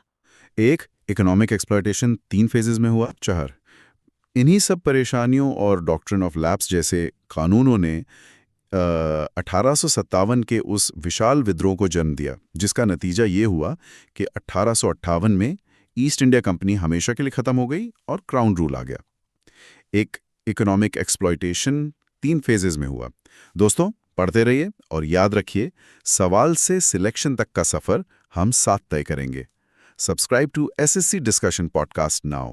जय हिंद। नमस्कार दोस्तों, स्वागत है आपका एसएससी डिस्कशन पॉडकास्ट के स्पेशल सेशन में, जहां हम बात करेंगे सीधे सिलेक्शन वाली। हाँ, और आज की इस गहरी चर्चा में हम 1885 से लेकर 1919 तक के उस ऐतिहासिक दौर को समझेंगे। ये वही दौर है जिसने भारत के आज़ादी के संघर्ष की असली नींव रखी थी। बिल्कुल। हमारे स्रोत आज कुछ बेहद जरूरी ऐतिहासिक दस्तावेज और नोट्स हैं, और इस चर्चा का या कहें इस डीप डाइव का मेन मिशन ये समझना है कि कैसे शुरुआती शांतिपूर्ण विरोध ने एक राष्ट्रीय आंदोलन का रूप ले लिया, और कैसे धर्म को एक हथियार की तरह इस्तेमाल किया गया एकता को तोड़ने के लिए, और सबसे इम्पोर्टेंट, कैसे विचारधाराओं के इस टकराव ने नए समझौते करवाए। सही कहा आपने। देखिए, इतिहास का एक बड़ा अजीब सच है कि कई बार एक बेहद साधारण सा गीत जैसे कि वंदे मातरम पूरे के पूरे ब्रिटिश साम्राज्य के अंदर डर पैदा कर सकता है। राइट। और उससे भी ज्यादा अजीब बात यह है कि 1907 में ऐसा क्या हो गया था कि आजाद देश का सपना देखने वाले बड़े बड़े नेता आपस में ही जूते चप्पल से लड़ पड़े थे। चलिए इसको थोड़ा समझते हैं। ये विरोधाभास ही तो सबसे दिलचस्प हिस्सा है दोस्तों। एक तरफ इतना गहरा देश प्रेम था और दूसरी तरफ विचारधाराओं का इतना भयानक टकराव। ये दिखाता है कि आजादी की लड़ाई कोई एक सीधी रेखा नहीं थी। तो इस कॉम्प्लेक्स प्रोसेस को स्टेप बाय स्टेप तोड़ते हैं। हमारा पहला नया कॉन्सेप्ट है formation of Indian National Congress in 1885। इस हेडलाइन को ध्यान में रखिए, formation of Indian National Congress 1885। इसको समझने के लिए हमें 1857 की क्रांति के बाद का माहौल देखना होगा। लोगों को ये समझ आ गया था कि बिना किसी ठोस संगठन के इतने बड़े साम्राज्य से लड़ा नहीं जा सकता। सही बात है। अगर एक एनालॉजी से समझें तो इंडियन नेशनल कांग्रेस यानी आईएनसी का शुरुआती रूप एक कॉर्पोरेट एचआर डिपार्टमेंट जैसा था। हाँ, ये एनालॉजी सटीक बैठती है। मतलब अगर एम्प्लॉइज को यानी भारतीयों को प्रिंसिपल या मैनेजमेंट जो कि ब्रिटिश सरकार थी उससे कोई शिकायत करनी हो तो एक शांत तरीके से आवाज उठाने के लिए ये प्लेटफॉर्म बनाया गया था। लेकिन ध्यान दें, ये रातों रात नहीं बनी थी। नोट कीजिए, ये पॉइंट एग्जाम में डायरेक्ट आएगा कि आईएनसी से पहले कौन सी संस्थाएं थीं। जैसे 1837 में लैंड होल्डर सोसाइटी बनी थी कलकत्ता में द्वारकानाथ टैगोर द्वारा। राइट। और फिर 1866 में दादाभाई नौरोजी ने लंदन में ईस्ट इंडिया एसोसिएशन बनाई थी। एग्जैक्टली। यहाँ एग्जामिनर्स अक्सर कंफ्यूज करते हैं, तो ध्यान दें। 1876 में सुरेंद्रनाथ बैनर्जी और आनंद मोहन बोस द्वारा बनाई गई इंडियन एसोसिएशन को आईएनसी की सबसे बड़ी पूर्वगामी यानी प्रिकर्सर संस्था माना जाता है। याद रखें, इंडियन एसोसिएशन 1876। बिल्कुल। पर इन सब में एक कमी थी कि ये रीजनल थी। एक ऐसी बॉडी चाहिए थी जो पूरे देश को एक झंडे के नीचे ला सके। तो अंत में 1885 में आईएनसी की स्थापना होती है। लेकिन मुझे इसमें एक बेसिक कॉन्ट्रडिक्शन दिखता है। कैसा कॉन्ट्रडिक्शन? देखिए, अगर एओ ह्यूम एक रिटायर्ड ब्रिटिश सिविल सर्वेंट थे तो उन्होंने ब्रिटिश राज के खिलाफ भारतीयों को एकजुट करने के लिए एक संस्था आखिर बनाई ही क्यों? ये थोड़ा अजीब नहीं लगता? यहाँ जो सबसे दिलचस्प बात है वो ये है कि अंग्रेज ये सब किसी भले के लिए नहीं कर रहे थे। इसके पीछे एक ठोस रणनीति थी जिसे लाला लाजपत राय ने अपने नोट्स में सेफ्टी वॉल्व थ्योरी कहा है। Safety valve theory? हाँ, असल में ब्रिटिशर्स 1857 जैसे किसी बड़े विद्रोह से डर गए थे, तो उन्होंने आईएनसी को एक प्रेशर कुकर के सेफ्टी वॉल्व की तरह देखा, ताकि लोगों का जो गुस्सा है, असंतोष है, वो शांति से रेजोल्यूशन पास करके बाहर निकल सके। मतलब सड़कों पर उतरने की बजाय मीटिंग रूम में गुस्सा निकल जाए। एग्जैक्टली। और नोट कीजिए, पहला सेशन पुणे में आयोजित होना था, लेकिन कॉलेरा की बीमारी फैलने के कारण इसे बॉम्बे के गोकुलदास तेजपाल संस्कृत कॉलेज में शिफ्ट किया गया। और इस पहले सेशन में बस 72 डेलीगेट शामिल हुए थे और डब्ल्यूसी बनर्जी इसके पहले प्रेसिडेंट बने। ध्यान रखिएगा, डब्ल्यूसी बनर्जी। उस वक्त के वाइसरॉय लॉर्ड डफरिन ने इन लोगों को देखकर खूब मजाक उड़ाया था। उन्होंने इसे माइक्रोस्कोपिक माइनॉरिटी कहा था। माइक्रोस्कोपिक माइनॉरिटी यानी आबादी का एक बेहद छोटा हिस्सा। लेकिन डफरिन को अंदाजा नहीं था कि ये कितना आगे जाएगा। हालांकि शुरू में 1885 से 1905 तक इनका तरीका काफी नरम था। इन्हें नरम दल या मॉडरेट्स कहते थे, जिनका पूरा फोकस 3P पर था। प्रेयर, पिटीशन और प्रोटेस्ट। ये लोग कानून में भरोसा रखते थे। दादा भाई नौरोजी और गोपाल कृष्ण गोखले जैसे नेता इसके प्रमुख चेहरे थे। लेकिन लगातार 20 साल तक जब ग्राउंड रियलिटी नहीं बदली तो नई पीढ़ी का सब्र टूट गया। इन्हें लगने लगा कि कटोरा लेकर भीख मांगने से आज़ादी नहीं मिलेगी, और यहाँ से गरम दल यानी एक्सट्रीमिस्ट्स का जन्म होता है। लाल बाल पाल का दौर, राइट? लाला लाजपत राय, बाल गंगाधर तिलक और बिपिन चंद्र पाल। इनका तरीका कदम उठाने में विश्वास रखता था। इनके सबसे बड़े हथियार थे स्वदेशी और बॉयकॉट। बिल्कुल। और एक एग्जाम फैक्ट जल्दी से रिवाइज कर लेते हैं। पहले 4 सेशंस और उनके नेता: 1885 बॉम्बे WC बनर्जी, 1886 कलकत्ता दादा भाई नौरोजी, 1887 मद्रास बदरुद्दीन तैयाबजी, जो पहले मुस्लिम प्रेसिडेंट थे, और 1888 इलाहाबाद जॉर्ज यूले, पहले विदेशी प्रेसिडेंट। और सबसे महत्वपूर्ण पॉइंट, नोट कीजिए ये पॉइंट, एग्जाम में डायरेक्ट आएगा, 1896 के कलकत्ता सेशन में पहली बार वंदे मातरम गाया गया था। 1896 कलकत्ता सेशन। तो यहाँ बात सच में बहुत इंटरेस्टिंग हो जाती है। जब नरम दल की पिटिशंस का असर नहीं हुआ और गरम दल के आने से लोगों में एकता और राष्ट्रवाद बढ़ने लगा, तो ब्रिटिश सरकार डर गई और फिर उन्होंने एक नया चैप्टर शुरू किया। हमारा अगला हेडलाइन है partition of Bengal 1905। Partition of Bengal 1905। ये कदम वाइसरॉय लॉर्ड कर्जन ने उठाया था। ऑफिशियल कारण तो ये दिया गया कि 14 करोड़ के आबादी वाले बंगाल का प्रशासन यानी एडमिनिस्ट्रेशन संभालना मुश्किल हो रहा है। पर असली वजह प्रशासन तो थी ही नहीं। एकदम नहीं। असली मकसद था हिंदू मुस्लिम एकता को तोड़ना और राष्ट्रवाद के उस सेंटर को पूरी तरह से कुचलना। उन्होंने जमीन पर ऐसी लाइन खींची कि धर्म के आधार पर मेजॉरिटी और माइनॉरिटी बन जाए। ये बिल्कुल वैसा ही था जैसे किसी मजबूत बन रही इमारत की नींव में जानबूझकर दरार डालना ताकि वो अपने आप ही गिर जाए। और इसकी डेट्स बहुत इंपॉर्टेंट हैं। यहाँ एग्जामिनर्स अक्सर कंफ्यूज करते हैं, तो ध्यान दें। जुलाई 1905 में इसकी घोषणा हुई थी, लेकिन 16 अक्टूबर 1905 को इसे लागू किया गया था। इम्प्लीमेंटेशन डेट 16 अक्टूबर है। पर कर्जन ने भारतीयों के गुस्से का जो अंदाजा लगाया था वो पूरी तरह गलत निकला। विभाजन लागू होने से ठीक 2 महीने पहले 7 अगस्त 1905 को कलकत्ता टाउन हॉल से स्वदेशी मूवमेंट की शुरुआत हो गई। स्वदेशी मूवमेंट 7 अगस्त 1905। राइट। और जब 16 अक्टूबर का दिन आया तो पूरे बंगाल में उसे नेशनल मॉर्निंग डे यानी शोक दिवस के रूप में मनाया गया। लोगों ने उस दिन खाना नहीं बनाया। और इसी दिन एक बेहद भावुक घटना भी हुई। हिंदू मुस्लिम एकता का प्रतीक बनाते हुए लोगों ने सड़कों पर उतरकर एक दूसरे को राखियां बांधी। विदेशी कपड़ों की होलियां जलाई गईं। यहाँ तक कि महिलाओं ने घरों में विदेशी चूड़ियां और बर्तन तक इस्तेमाल करने से इनकार कर दिया था। ये एक पूरी तरह से मास मूवमेंट बन चुका था। और इसका सांस्कृतिक प्रभाव देखिए। रविंद्रनाथ टैगोर ने इसी दौरान अमर सोनार बांग्ला लिखा। पीसी रे ने बंगाल केमिकल फैक्ट्री की स्थापना की ताकि हम आर्थिक रूप से आत्मनिर्भर बन सकें। और विरोध इतना शक्तिशाली था कि आखिरकार हार मानकर 1911 में लॉर्ड हार्डिंग ने दिल्ली दरबार बुलाया।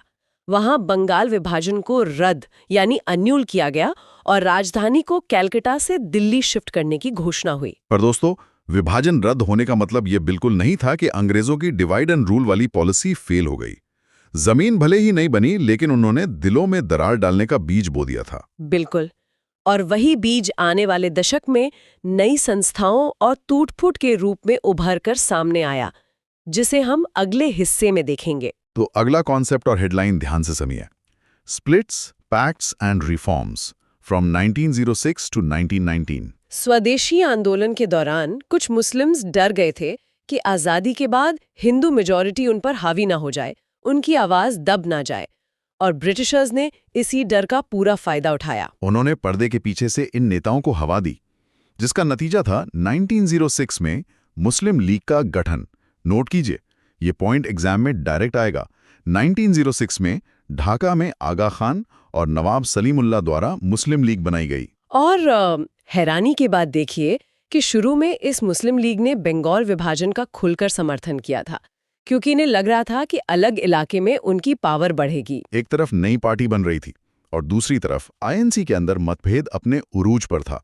1906 के कलकत्ता सेशन में दादा भाई नौरोजी ने पहली बार स्वराज शब्द का इस्तेमाल किया। लेकिन इस स्वराज को हासिल कैसे किया जाए, इस बात को लेकर नरम दल और गरम दल के बीच दरारें इतनी बढ़ गईं कि 1907 में एक भयानक टकराव हुआ। इसे हमारा अगला कॉन्सेप्ट बनाते हैं हेडलाइन, सूरत स्प्लिट 1907। सूरत स्प्लिट 1907, उस सेशन के प्रेसिडेंट थे राज बिहारी घोष। देखिए, असमंजस ये था कि एक्सट्रीमिस्ट चाहते थे कि स्वदेशी आंदोलन को अब पूरे देश में फैलाया जाए। लोहा गर्म है तो पूरे देश में विरोध होना चाहिए। पर मॉडरेट्स इस बात से डरते थे। उन्हें लगता था कि अगर आंदोलन बंगाल से बाहर निकला तो ब्रिटिश सरकार आईएनसी को ही पूरी तरह क्रश कर देगी। उनका डर भी अपनी जगह जस्टिफाइड था। पर बात इतनी बिगड़ गई कि उस सेशन में स्टेज पर जूते चप्पल चल गए। कांग्रेस दो हिस्सों में पूरी तरह बंट गई और इस आपसी झगड़े का फायदा किसने उठाया? ब्रिटिश सरकार ने। एग्जैक्टली। उन्होंने तुरंत इसका फायदा उठाया और बाल गंगाधर तिलक को गिरफ्तार कर लिया। उन्हें 6 साल के लिए मंडले जेल, जो कि बर्मा में थी, वहां भेज दिया। जब सबसे बड़ा नेता जेल में चला गया तो विरोध बिल्कुल कमजोर पड़ गया। लेकिन अंग्रेज यहां रुकने वाले नहीं थे। उन्हें एक ऐसा कानून लाना था जो इस टेम्पररी कमजोरी को परमानेंट बना दे। हमारी अगली हेडलाइन है Morley Minto reforms 1909। Morley Minto reforms 1909, जिसे गवर्नमेंट ऑफ इंडिया एक्ट 1909 भी कहा जाता है, ये कानून भारत के इतिहास में एक मीठे जहर की तरह लाया गया था। इसमें एक प्रोविजन लाया गया, सेपरेट इलेक्टोरेट, यानी पृथक निर्वाचन। इसको समझना बहुत जरूरी है दोस्तों। सेपरेट इलेक्टोरेट का सीधा मतलब ये था कि मुस्लिम कैंडिडेट को सिर्फ मुस्लिम वोटर्स ही वोट देंगे। क्या एग्जामिनर्स अक्सर कंफ्यूज करते हैं, तो ध्यान दें, सेपरेट इलेक्टोरेट का शुरुआती प्रोविजन 1909 के मॉर्ले मिंटो रिफॉर्म्स में ही आया था। इसने भारतीयों को धर्म के आधार पर कानूनी रूप से बांट दिया। एक कैंडिडेट को अब दूसरे धर्म के लोगों से कोई मतलब रखने की जरूरत ही नहीं थी। ये भाईचारे को तोड़ने की सबसे बड़ी कोशिश थी। हालांकि इसी कानून में एक थोड़ी सकारात्मक बात भी हुई थी कि सत्येंद्र प्रसाद सिन्हा वाइसरॉय की एग्जीक्यूटिव काउंसिल में शामिल होने वाले पहले भारतीय बने थे। ध्यान रखिए, सत्येंद्र प्रसाद सिन्हा। लेकिन देश के बाहर भी विरोध चल रहा था। 1913 में यूएसए के सैन फ्रांसिस्को में लाला हरदयाल और सोहन सिंह भाकना ने मिलकर गदर पार्टी बनाई, जिसका ऐलान सीधा सशस्त्र क्रांति था। और फिर वक्त आता है 1916 का, जब 6 साल बाद तिलक जेल से वापस आए तो उन्हें समझ आ गया था कि देश को एक नई ऊर्जा की जरूरत है। उन्होंने एक नया मूवमेंट शुरू किया। हेडलाइन ध्यान दें, होम रूल लीग मूवमेंट 1916। इसका कॉन्सेप्ट थोड़ा अलग था। इसका मकसद पूरी आज़ादी नहीं, बल्कि ब्रिटिश साम्राज्य के अंदर रहकर सेल्फ गवर्नमेंट हासिल करना था। ठीक वैसे ही जैसे ऑस्ट्रेलिया या कनाडा में मिल रहा था। नोट कीजिए, ये पॉइंट एग्जाम में डायरेक्ट आएगा कि इसकी शुरुआत किसने और कहां से की। अप्रैल 1916 में बाल गंगाधर तिलक ने पुणे से इसकी शुरुआत की और उसके ठीक बाद सितंबर 1916 में एनी बेसेंट ने मद्रास से इसकी कमान संभाली। और एक और एग्जाम फैक्ट यहाँ जोड़ देती हूँ, यही एनी बेसेंट ठीक 1 साल बाद यानी 1917 में आईएनसी की पहली महिला प्रेसिडेंट बनी थी। होम रूल आंदोलन ने राजनीति में फिर से जान फूंक दी। तो इस सब का आखिर मतलब क्या है? जो नेता 1907 में आपस में लड़ रहे थे, वो अचानक एक मंच पर कैसे आने लगे? इसका सबसे बड़ा उदाहरण है 1916 का ऐतिहासिक Lucknow session. Headline, Lucknow pact 1916। इस सेशन के प्रेसिडेंट थे एसी मजूमदार। अगर हम इसको बड़े पैमाने पर देखें तो वक्त और हालात सबको बदलने पर मजबूर करते हैं। तिलक की वापसी, होम रूल लीग का प्रभाव और ब्रिटिश सरकार का दबाव ऐसी वजह थी जिन्होंने नेताओं को एक मंच पर आने को मजबूर किया। इस सेशन में 2 बड़ी दोस्तियां हुई। पहली थी नरम दल और गरम दल का वापस मिल जाना। 9 साल पहले का गुस्सा ठंडा हो चुका था। और दूसरी और सबसे अहम दोस्ती थी कांग्रेस और मुस्लिम लीग का एक मंच पर आना, जिसे हम लखनऊ पैक्ट के नाम से जानते हैं। दोनों ने एकजुट होकर आज़ादी और कॉन्स्टिट्यूशनल राइट्स की मांग रखी। लेकिन क्या ये समझौता बिना किसी कीमत के था? ये सवाल बहुत इंपॉर्टेंट है। क्या आपस में मिलने के लिए इनको कोई बड़ी शर्त माननी पड़ी? ये एक बहुत जरूरी सवाल खड़ा करता है। लखनऊ पैक्ट में एकता तो जरूर दिखी, लेकिन उसकी कीमत बहुत भारी थी।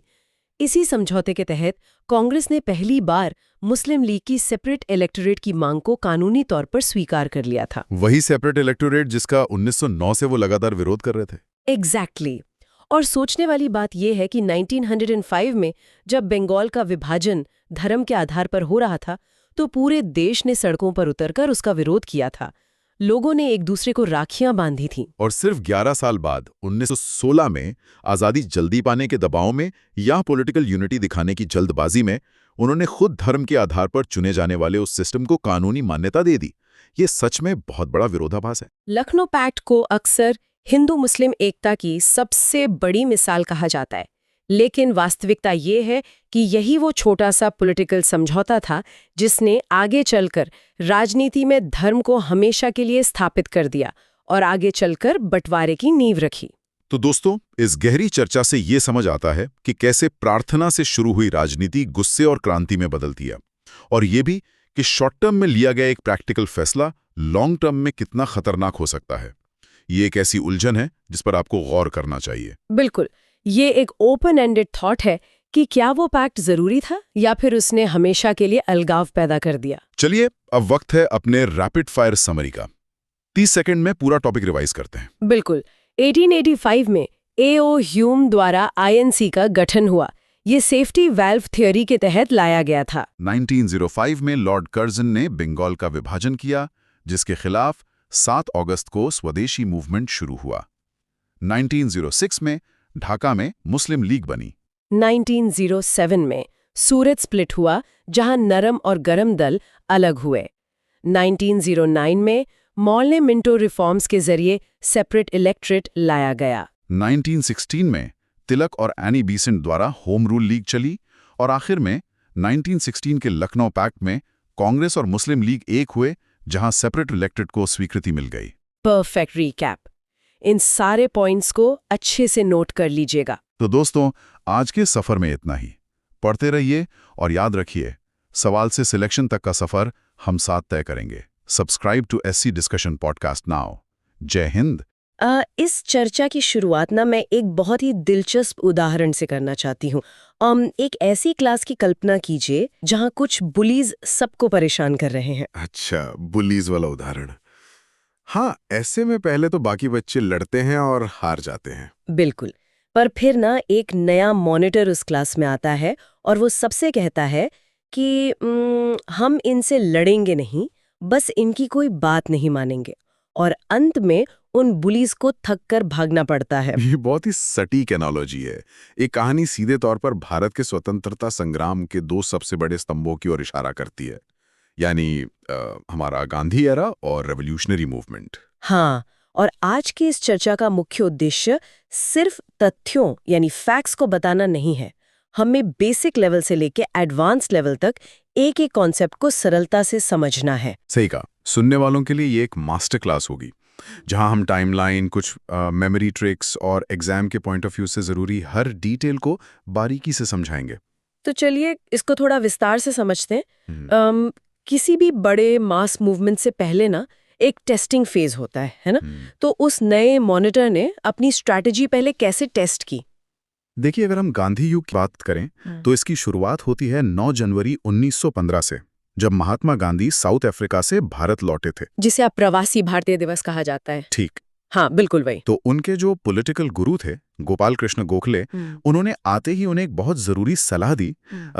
उन्होंने कहा कि सीधे कोई नेशनल मूवमेंट मत शुरू करो। अच्छा, तो फिर उन्होंने क्या करने को कहा था? गोखले जी ने कहा कि पहले पूरे देश का दौरा करो, ग्राउंड रियलिटी को समझो, और इसलिए गांधी जी ने राष्ट्रीय स्तर पर आने से पहले 3 छोटे रीजनल आंदोलन किए। ओह, यानी सीधे नेशनल लेवल पर नहीं गए वो? नहीं, बिल्कुल नहीं। और इन 3 टेस्टिंग मूवमेंट्स को याद रखने के लिए मेरे पास एक बहुत आसान मेमोरी ट्रिक है। बस एक वर्ड याद रखिए, CAKE। CAKE। CA cake. ठीक है, थोड़ा खोल कर समझाइए इसे। C से क्या बनता है यहाँ? C से है चंपारण सत्याग्रह। ये 1917 में बिहार में हुआ था। वहां राजकुमार शुक्ला ने उन्हें आने का इनविटेशन दिया था। हाँ, वो तिनकाठिया सिस्टम के खिलाफ था, है ना? जहाँ किसानों को अपनी जमीन के एक हिस्से पर इंडिगो यानी नील की खेती करनी ही पड़ती थी। सही पकड़ा आपने। ये जमीन के 30 बाय 20 हिस्से पर होता था। और याद रखने वाली बात यह है कि ये भारत में गांधी जी का पहला सिविल डिसोबीडियंस यानी सविनय अवज्ञा का एक्सपेरिमेंट था। और शायद यहीं पर रविंद्रनाथ टैगोर ने उन्हें महात्मा का टाइटल भी दिया था। बिल्कुल सही। अब आते हैं ए पर। ए से है अहमदाबाद मिल स्ट्राइक, जो ठीक अगले साल 1918 में हुई। यहां प्लेग बोनस के लिए उन्होंने पहली बार हंगर स्ट्राइक यानी भूख हड़ताल का प्रयोग किया। ओह, तो भूख हड़ताल का वेपन यहाँ पहली बार यूज हुआ था। फिर CAK में K और E क्या है? के और ई दोनों मिलकर खेड़ा बनते हैं। खेड़ा सत्याग्रह ये भी 1918 में गुजरात में ही हुआ था। फसल खराब होने के बाद सरकार टैक्स डिमांड कर रही थी, जिसके विरोध में ये हुआ। जहां सरदार वल्लभ भाई पटेल ने उनका बहुत मजबूती से साथ दिया था। ये CAK वाला सीक्वेंस एकदम वैसा लगता है जैसे कोई साइंटिस्ट बड़ी दवा लॉन्च करने से पहले अपनी लैब में अलग-अलग फॉर्मूला टेस्ट कर रहा हो। ये एनोलॉजी बिल्कुल परफेक्ट है। पहले सिविल डिसोबीडियंस टेस्ट किया, फिर हंगर स्ट्राइक और फिर खेड़ा में पहला नॉन कोऑपरेशन यानी असहयोग टेस्ट किया। तो गोखले जी की उस एक सलाह ने उन्हें अलग-अलग हथियार जमीन पर टेस्ट करने का मौका दे दिया। हाँ, और यहाँ सबसे दिलचस्प बात यह है कि इस रीजनल टेस्टिंग से उन्हें समझ आ गया कि भारतीय जनता बड़े मूवमेंट के लिए तैयार है। फिर वक्त आया इन तरीकों को पूरे देश पर लागू करने का। और उसकी वजह बनी अंग्रेज सरकार का एक नया और खतरनाक कानून, जिसने पूरे देश में गुस्सा भर दिया था। मैं रॉलेट एक्ट की बात कर रही हूँ। सही कहा आपने, 1919 का रॉलेट एक्ट, जिसे लोगों ने सिंपल शब्दों में कहा, नो वकील, नो अपील, नो दलील। बिना ट्रायल के, बिना किसी एविडेंस के सीधे अरेस्ट करने का कानून था ये। और इसके विरोध में ही 13 अप्रैल 1919 को जलियांवाला बाग में शांति से लोग इकट्ठा हुए थे। हाँ, और वहीं जनरल डायर ने उन निहत्थे लोगों पर बिना किसी वार्निंग के फायरिंग करवाई। ये इतना बड़ा नरसंहार था कि इसने देश के सोचने का तरीका ही बदल दिया। और उसके बाद गुस्से को शांत करने के लिए सरकार ने सिर्फ दिखावे के लिए हंटर कमीशन बिठा दिया, जिससे किसी को कोई न्याय नहीं मिला। बिल्कुल, इस भारी गुस्से और निराशा ने आगे चलकर खिलाफत और नॉन कोऑपरेशन मूवमेंट को जन्म दिया, जो ठीक 1 अगस्त 1920 को शुरू हुआ था। जिसका मेन टारगेट था ब्रिटिश एडमिनिस्ट्रेशन का पूरी तरह से बॉयकॉट करना, यानी उनके सिस्टम का हिस्सा बनने से ही इनकार कर देना। हाँ, और उदाहरणों की कमी नहीं है। हाँ, लोगों ने अपने टाइटल्स वापस कर दिए, गांधी जी ने अपना काइजर-ए-हिंद मेडल वापस किया, और रविंद्रनाथ टैगोर ने अपनी नाइटहुड की बड़ी उपाधि लौटा दी थी, है ना? विदेशी कपड़े भी जगह जगह जलाए गए थे। सही कहा, आंदोलन पूरे देश में आग की तरह फैल रहा था। पर फिर आता है 5 फरवरी 1942 का दिन। यूपी के गोरखपुर में चौरी चौरा इंसिडेंट हो गया, जहां एक एंग्री मॉब ने गुस्से में आकर पूरा पुलिस स्टेशन जला दिया था, जिसमें लगभग 22 पुलिसमैन मारे गए थे। और सिर्फ इस एक घटना के बाद 12 फरवरी को गांधी जी ने पूरा का पूरा मास मूवमेंट वापस ले लिया, क्योंकि वो अहिंसा के स्ट्रिक्ट फॉलोअर थे। ये पॉइंट ना हमेशा चर्चा में रहता है। जब आंदोलन अपने पीक पर था, सरकार दबी हुई थी, तो सिर्फ एक छोटी सी जगह पर हुई हिंसा के कारण उसे पूरी तरह रोक देना कितना सही था। देखिए, अगर हम बिगर पिक्चर को समझे तो गांधी जी का मानना था कि अगर हमारी तरफ से वायलेंस अलाउ किया गया तो ब्रिटिश सरकार को ब्रूटल फोर्स यूज करने का एक लीगल एक्सक्यूज मिल जाएगा। यानी सरकार के पास तो दुनिया की सबसे बड़ी सेना थी, एक बार हिंसा हुई तो वो नरसंहार शुरू कर देते। बिल्कुल, उनका कोर बिलीफ था कि अहिंसा के बिना आज़ादी का अर्थ ही बदल जाएगा। अहिंसा सिर्फ एक मॉरल विचार नहीं, बल्कि उनका सबसे बड़ा रणनीतिक हथियार था।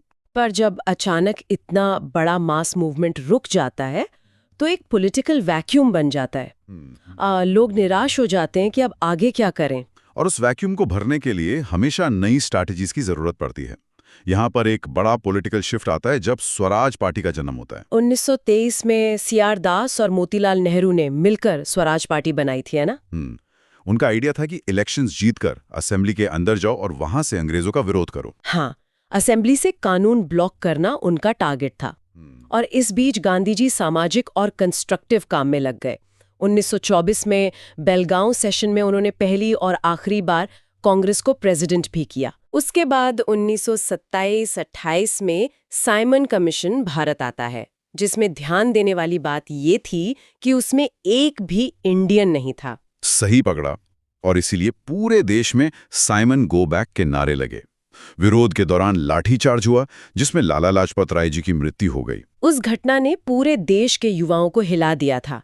और फिर शुरू होता है अगला बड़ा मास प्रोटेस्ट, सिविल डिसोबीडियंस मूवमेंट 1930 में, दांडी मार्च के जरिए। 12 मार्च से लेकर 6 अप्रैल तक साबरमती आश्रम से अपने 78 यानी 78 फॉलोअर्स के साथ चलकर गांधी जी ने दांडी में समुद्र के पानी से नमक बनाया और सॉल्ट लॉ तोड़ा। पर एक सवाल यहाँ हमेशा उभरता है, अंग्रेजों के इतने बड़े साम्राज्य के खिलाफ इतने सारे कानून थे, तो विरोध दर्ज करने के लिए नमक ही क्यों चुना गया? इसका जवाब नमक की डीप साइकोलॉजी में है। नमक एक ऐसी आम चीज थी जो हर अमीर और गरीब की थाली का हिस्सा थी। इस पर टैक्स लगाना मतलब इंसान के हवा पानी पर टैक्स लगाने जैसा था। Oh wow! तो इस नमक ने समाज के हर वर्ग को एक साथ जोड़ दिया। एक अमीर व्यापारी और एक गरीब किसान, दोनों को नमक का टैक्स एक समान परेशान कर रहा था। बिल्कुल। और इस नमक सत्याग्रह का पॉलिटिकल इम्पैक्ट इतना जबरदस्त था कि 1931 में अंग्रेजों को झुककर गांधी इरविन पैक्ट करना पड़ा, जिसे हम दिल्ली पैक्ट भी कहते हैं। और इस पैक्ट के बाद ही Gandhi ji second round table conference के लिए लंदन गए थे। पर ध्यान रहे कि कांग्रेस ने सिर्फ सेकेंड वाली कॉन्फ्रेंस अटेंड की थी। हाँ, जबकि डॉक्टर B.R. अम्बेडकर एकमात्र ऐसे नेता थे जिन्होंने तीनों कॉन्फ्रेंसेस अटेंड की थी। ये डिटेल्स एग्जाम के पॉइंट ऑफ व्यू से बहुत बहुत जरूरी हैं। कानून तोड़ने से आगे बढ़कर अब वक्त था समाज के अंदर के भेदभाव को मिटाने का। अंग्रेज तो अपनी डिवाइड एंड रूल की पॉलिसी खेल ही रहे थे। सही कहा। और इसका सबसे बड़ा सबूत मिला 1932 में, जब ब्रिटिश पीएम रैमजे मैकडोनाल्ड ने कम्युनल अवार्ड अनाउंस किया, जिसका एम था डिप्रेस्ड क्लासेस को सेपरेट इलेक्टोरेट देना, ताकि हिंदू समाज आपस में हमेशा के लिए डिवाइड हो जाए। और इस भयंकर चाल के खिलाफ गांधी जी येरवदा जेल में फास्ट पर बैठ गए थे। हाँ, और अंत में B.R. अम्बेडकर और गांधी जी के बीच एक ऐतिहासिक समझौता हुआ, जिसे हम पूना पैक्ट कहते हैं। यहाँ सेपरेट इलेक्टोरेट की डिमांड को रिजेक्ट किया गया। पर उसके बदले डिप्रेस्ड क्लासेस के लिए रिजर्व्ड सीट्स 71 यानी 71 से बढ़ाकर 148 148 कर दी गईं, जो कि सामाजिक न्याय के लिए एक बहुत बड़ा कदम था। बिल्कुल। उसके बाद दुनिया में दूसरा विश्व युद्ध का समय आता है। 1940 में मास मूवमेंट की जगह इंडिविजुअल सत्याग्रह शुरू हुआ, जिसे दिल्ली चलो आंदोलन भी कहा गया। जिसमें पहले इंडिविजुअल सत्याग्रही विनोबा भावे बने थे और दूसरे थे जवाहरलाल नेहरू। पर फिर अंत में आती है 1942 की बारी। 8 अगस्त 1942 बॉम्बे के गोवालिया टैंक मैदान से क्विट इंडिया मूवमेंट यानी भारत छोड़ो आंदोलन की औपचारिक शुरुआत हुई। और यहाँ गांधी जी ने एक आम नारा नहीं दिया, उन्होंने कहा डू और डाई, करो या मरो, जिसकी ठीक बात ब्रिटिशर्स ने ऑपरेशन जीरो आवर चलाकर सभी बड़े नेता ओवरनाइट अरेस्ट कर लिए। पर क्या पब्लिक इस बार दबी? नहीं, लोगों ने खुद पूरी कमान संभाली। बलिया में चित्तू पांडे जैसी अंडरग्राउंड और पैरेलल गवर्नमेंट्स बनाई। विंस्टन चर्चिल इतना बौखला गया था कि उसने गांधी जी को हाफ नेकेड फकीर तक कह दिया था। वेट, यहाँ मुझे एक बहुत बड़ा शिफ्ट दिखता है। जिस गांधी जी ने 1942 में चौरी चौरा की एक हिंसा के कारण पूरा आंदोलन रोक दिया था, उन्होंने यहाँ 30 साल बाद डू और डाई बोल दिया और पब्लिक ने बिना नेताओं के सरकार चला ली। ये बहुत गहरा ऑब्जर्वेशन है। ये इसलिए हुआ क्योंकि इन 20-22 सालों में जनता पॉलिटिकली इतनी मैच्योर हो चुकी थी कि उन्हें समझ आ गया था कि आज़ादी मांगने से नहीं मिलेगी और बिना किसी सेंट्रलाइज्ड लीडरशिप के भी वो आंदोलन चला सकते थे। ये तो हुई गांधी योग और अहिंसा की बात, पर जब वो नॉन वायलेंस से मास मूवमेंट बना रहे थे, तभी युवाओं का एक ऐसा पावरफुल वर्ग था जिसे लगता था आज़ादी सिर्फ छीनने से मिलेगी। हाँ, और यहीं से शुरू होता है हमारा दूसरा पिलर, द रेवोल्यूशनरी मूवमेंट यानी क्रांतिकारी आंदोलन। और लोगों को यह समझना जरूरी है कि इन ब्रेव क्रांतिकारियों का उद्देश्य आतंक फैलाना बिल्कुल नहीं था। तो फिर उनका असल मकसद या स्ट्रैटेजी क्या थी? उनका मकसद था डरी और सोई हुई पब्लिक को जगाना। उन्होंने शुरुआत में टिट फॉर टैट यानी जैसे को तैसा अप्रोच अपनाई, क्योंकि पीसफुल प्रोटेस्ट पर सरकार मासूमों को मार रही थी। अच्छा, तो इस मूवमेंट के फेज 1 की अगर बात करें तो इसकी शुरुआत कहाँ से हुई थी? 1897 में चापेकर ब्रदर्स से। उन्होंने पुणे में प्लेग कमिश्नर रैंडवर्ड एमहर्स्ट की हत्या की थी। ये भारत का पहला डॉक्यूमेंटेड पॉलिटिकल मर्डर था। उसके बाद तो जैसे एक लहरी आ गई देश में। 1904 में वीडी सावरकर ने महाराष्ट्र में अभिनव भारत बनाई, जो एक सीक्रेट सोसाइटी थी जिसका पुराना नाम मित्र मेला था। और ठीक 1907 में बंगाल में बरेंद्र कुमार घोष और भूपेंद्र नाथ दत्ता ने अनुशीलन समिति बनाई, जिनकी कोर आइडियोलॉजी थी ब्लड फॉर ब्लड। फिर आता है 1908 का फेमस अलीपुर बॉम्ब केस, जिसमें खुदीराम बोस और प्रफुल्ला चाकी ने एक अत्याचारी जज किंग्सफोर्ड कर बॉम्ब फेंका था। हाँ, प्रफुल्ला ने पकड़े जाने से पहले खुद को गोली मार ली और खुदीराम बोस को सबसे कम उम्र यानी सिर्फ 18 साल की उम्र में फांसी दे दी गई। वेट, 18 साल का एक बच्चा हंसते हुए अपनी जान दे रहा है। ये स्पिरिट कहाँ से आती थी? और ये आग सिर्फ भारत की बाउंड्री तक सीमित नहीं थी, विदेश में भी लोग एक्टिव था ना? बिल्कुल थे। 1913 में सैन फ्रांसिस्को में लाला हरदयाल ने गदर पार्टी बनाई और मैडम भिकाजी कामा को तो हम इस लिस्ट में भूल ही नहीं सकते। जिन्हें मदर ऑफ इंडियन रेवोल्यूशन भी कहा जाता है, जिन्होंने 1907 में जर्मनी के स्टुटगार्ट में पहली बार भारतीय झंडा लहराया था। इन अलग-अलग स्कैटर्ड घटनाओं ने आगे आने वाली पूरी जेनरेशन के लिए साहस और हिम्मत का एक बहुत सॉलिड फाउंडेशन सेट कर दिया था। और ये हिम्मत उनके फेज 2 में साफ दिखी। चौरी चौरा के बाद जब अहिंसक आंदोलन रुका तो निराश युवाओं ने एक नई और पहले से ज्यादा ऑर्गेनाइज्ड दिशा पकड़ी। सही पकड़ा। फेज 2 में क्रांतिकारी सिर्फ गुस्से और जज्बात से नहीं, बल्कि एक निश्चित विचारधारा के साथ आगे बढ़े। सोशलिज्म यानी समाजवाद उनका कोर प्रिंसिपल बन गया था, जिसमें भगत सिंह और चंद्रशेखर आजाद जैसे विजनरी नेता शामिल थे, जिन्होंने 1926 में नौजवान भारत सभा बनाई थी। और उसके बाद एचआरए का एचएसआरए बनना भी इसी का एक बड़ा हिस्सा था। 1924 में कानपुर में सचिंद्रनाथ सन्याल ने एचआरए बनाया था। और फिर 1928 में दिल्ली के फिरोज शाह कोटला ग्राउंड में भगत सिंह और आजाद ने इसमें आकर सोशलिस्ट वर्ड जोड़ दिया, है ना? हाँ, इसको याद रखने की एक बहुत सिंपल मेमोरी ट्रिक है।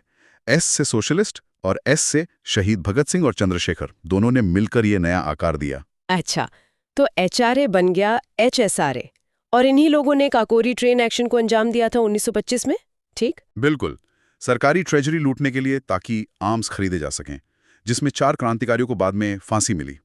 इसे याद रखने का ट्रिक है राम के आशिक रोशन राजेंद्र। ओ, यानी राम प्रसाद बिस्मिल, अशफाकुल्ला खान, रोशन सिंह और राजेंद्र लाहिरी। ये ट्रिक तो सच में बहुत बढ़िया और हैंडी है ना? उसके बाद 1928 में सॉन्डर्स का मर्डर हुआ, जो कि सीधे तौर पर लाला लाजपत राय की मौत का बदला था। पर इस पूरे दौर की सबसे बड़ी घटना तो 1929 का सेंट्रल असेंबली बॉम्ब केस था, जिसमें भगत सिंह और बटुकेश्वर दत्त शामिल थे। हाँ, और वहां सबसे क्लियर उद्देश्य किसी की जान लेना नहीं था। उनका स्टेटमेंट कोर्ट में बहुत क्लियर था, बहरों को सुनाना, to make the deaf hear. यानी जानबूझकर खाली जगह पर बॉम्ब फेंकना ताकि धमाके की आवाज अदालत के बाहर तक जाए। ये बॉम्ब एक हथियार नहीं, बल्कि एक लाउड स्पीकर की तरह इस्तेमाल हुआ था। क्या सटीक एनालॉजी दिया आपने, लाउड स्पीकर।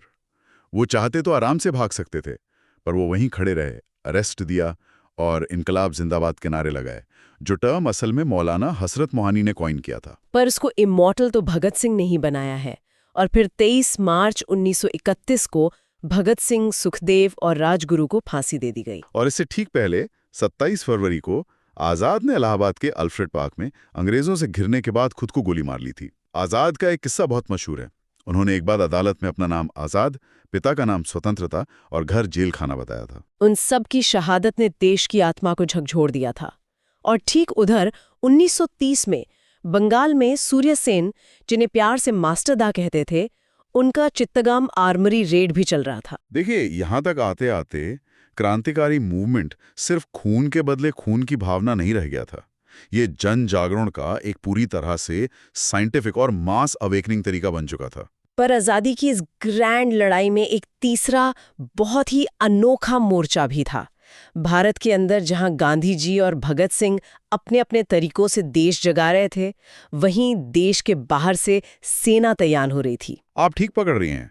आप बात कर रही हैं सुभाष चंद्र बोस और आजाद हिंद फौज की। ये लोग सीधे ब्रिटिश साम्राज्य को युद्ध की चुनौती दे रहे थे, और वो भी इंटरनेशनल बॉर्डर्स पर। हाँ, बोस ने 1939 में गांधी जी से वैचारिक मतभेद के कारण कांग्रेस छोड़ दी थी और फॉरवर्ड ब्लॉक बनाई थी। पर ध्यान देने वाली बात यह है कि रास्तों का मतभेद था, उनके बीच दुश्मनी कभी नहीं थी। 1944 में जब बोस ने रेडियो ब्रॉडकास्ट किया तो उन्होंने ही सबसे पहले गांधी जी को फादर ऑफ द नेशन कहा था। ये डिटेल तो एकदम से माइंड ब्लोइंग बात है। और आईएनए यानी इंडियन नेशनल आर्मी का जो असली आइडिया था, वो असल में किसका था? आईएनए का असली आइडिया 1942 में कैप्टन मोहन सिंह का था, पर 1943 में सिंगापुर में बोस इसके सुप्रीम कमांडर बने और इस पूरे फोर्स में एक नई जान फूंक दी। उनके जो 2 नारे थे, तुम मुझे खून दो मैं तुम्हें आजादी दूंगा और दिल्ली चलो, इन दोनों ने देश के हर यूथ में एक आग लगा दी थी। और इस सेना का स्ट्रक्चर कितना फॉरवर्ड थिंकिंग और मॉडर्न था। आईएनए में महिलाओं के लिए एक अलग रानी झांसी रेजिमेंट भी थी, जो कैप्टन लक्ष्मी सहगल की लीडरशिप में लड़ रही थी। पर ट्रेजेडी तब हुई जब दूसरा विश्व युद्ध खत्म हुआ और जापान हार गया, तो INA सोल्जर्स को पकड़कर दिल्ली के रेड फोर्ट में उन पर ट्रायल चलाया गया 1945 में। हाँ, ब्रिटिशर्स ने अपना ट्रायल लाल किले में इसलिए रखा ताकि वो पूरे भारत में डर फैला सकें। दिखाना चाहते थे कि बगावत का क्या अंजाम होता है, पर उनका ये दाव पूरी तरह उल्टा पड़ गया। ये रेड फोर्ट वाली आयरॉनीज इतनी गजब है ना।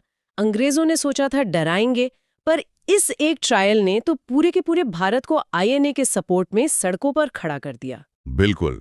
भूलाबाई देसाई और तेज बहादुर सापरू जैसे देश के सबसे बड़े कानूनविद आगे आए और इन सिपाहियों का केस लड़ा।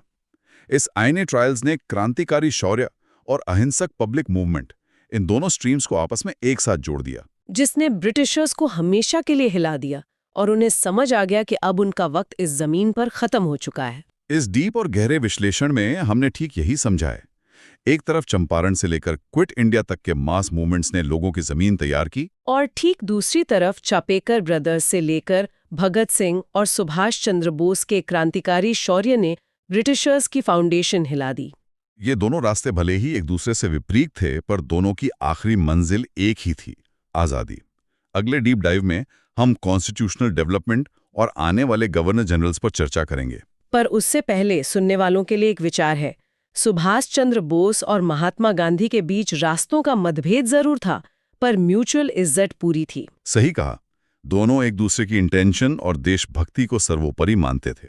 तो सुनने वालों, इस बात पर जरूर विचार कीजिए कि अगर आज़ादी के ठीक बाद INA का डिसिप्लिन और गांधी जी के नॉन वायलेंट कैडरेज एक साथ नए भारत का निर्माण करते तो आज देश का आकार कैसा होता। किस तरह की एकता इन दो बिल्कुल विपरीत सोच वाले लोगों के बीच मौजूद थी, जो आज के समय में देखना कितना दुर्लभ और रेयर है। इस गहरे सवाल के साथ हम आज की इस चर्चा को यहीं विराम देते हैं।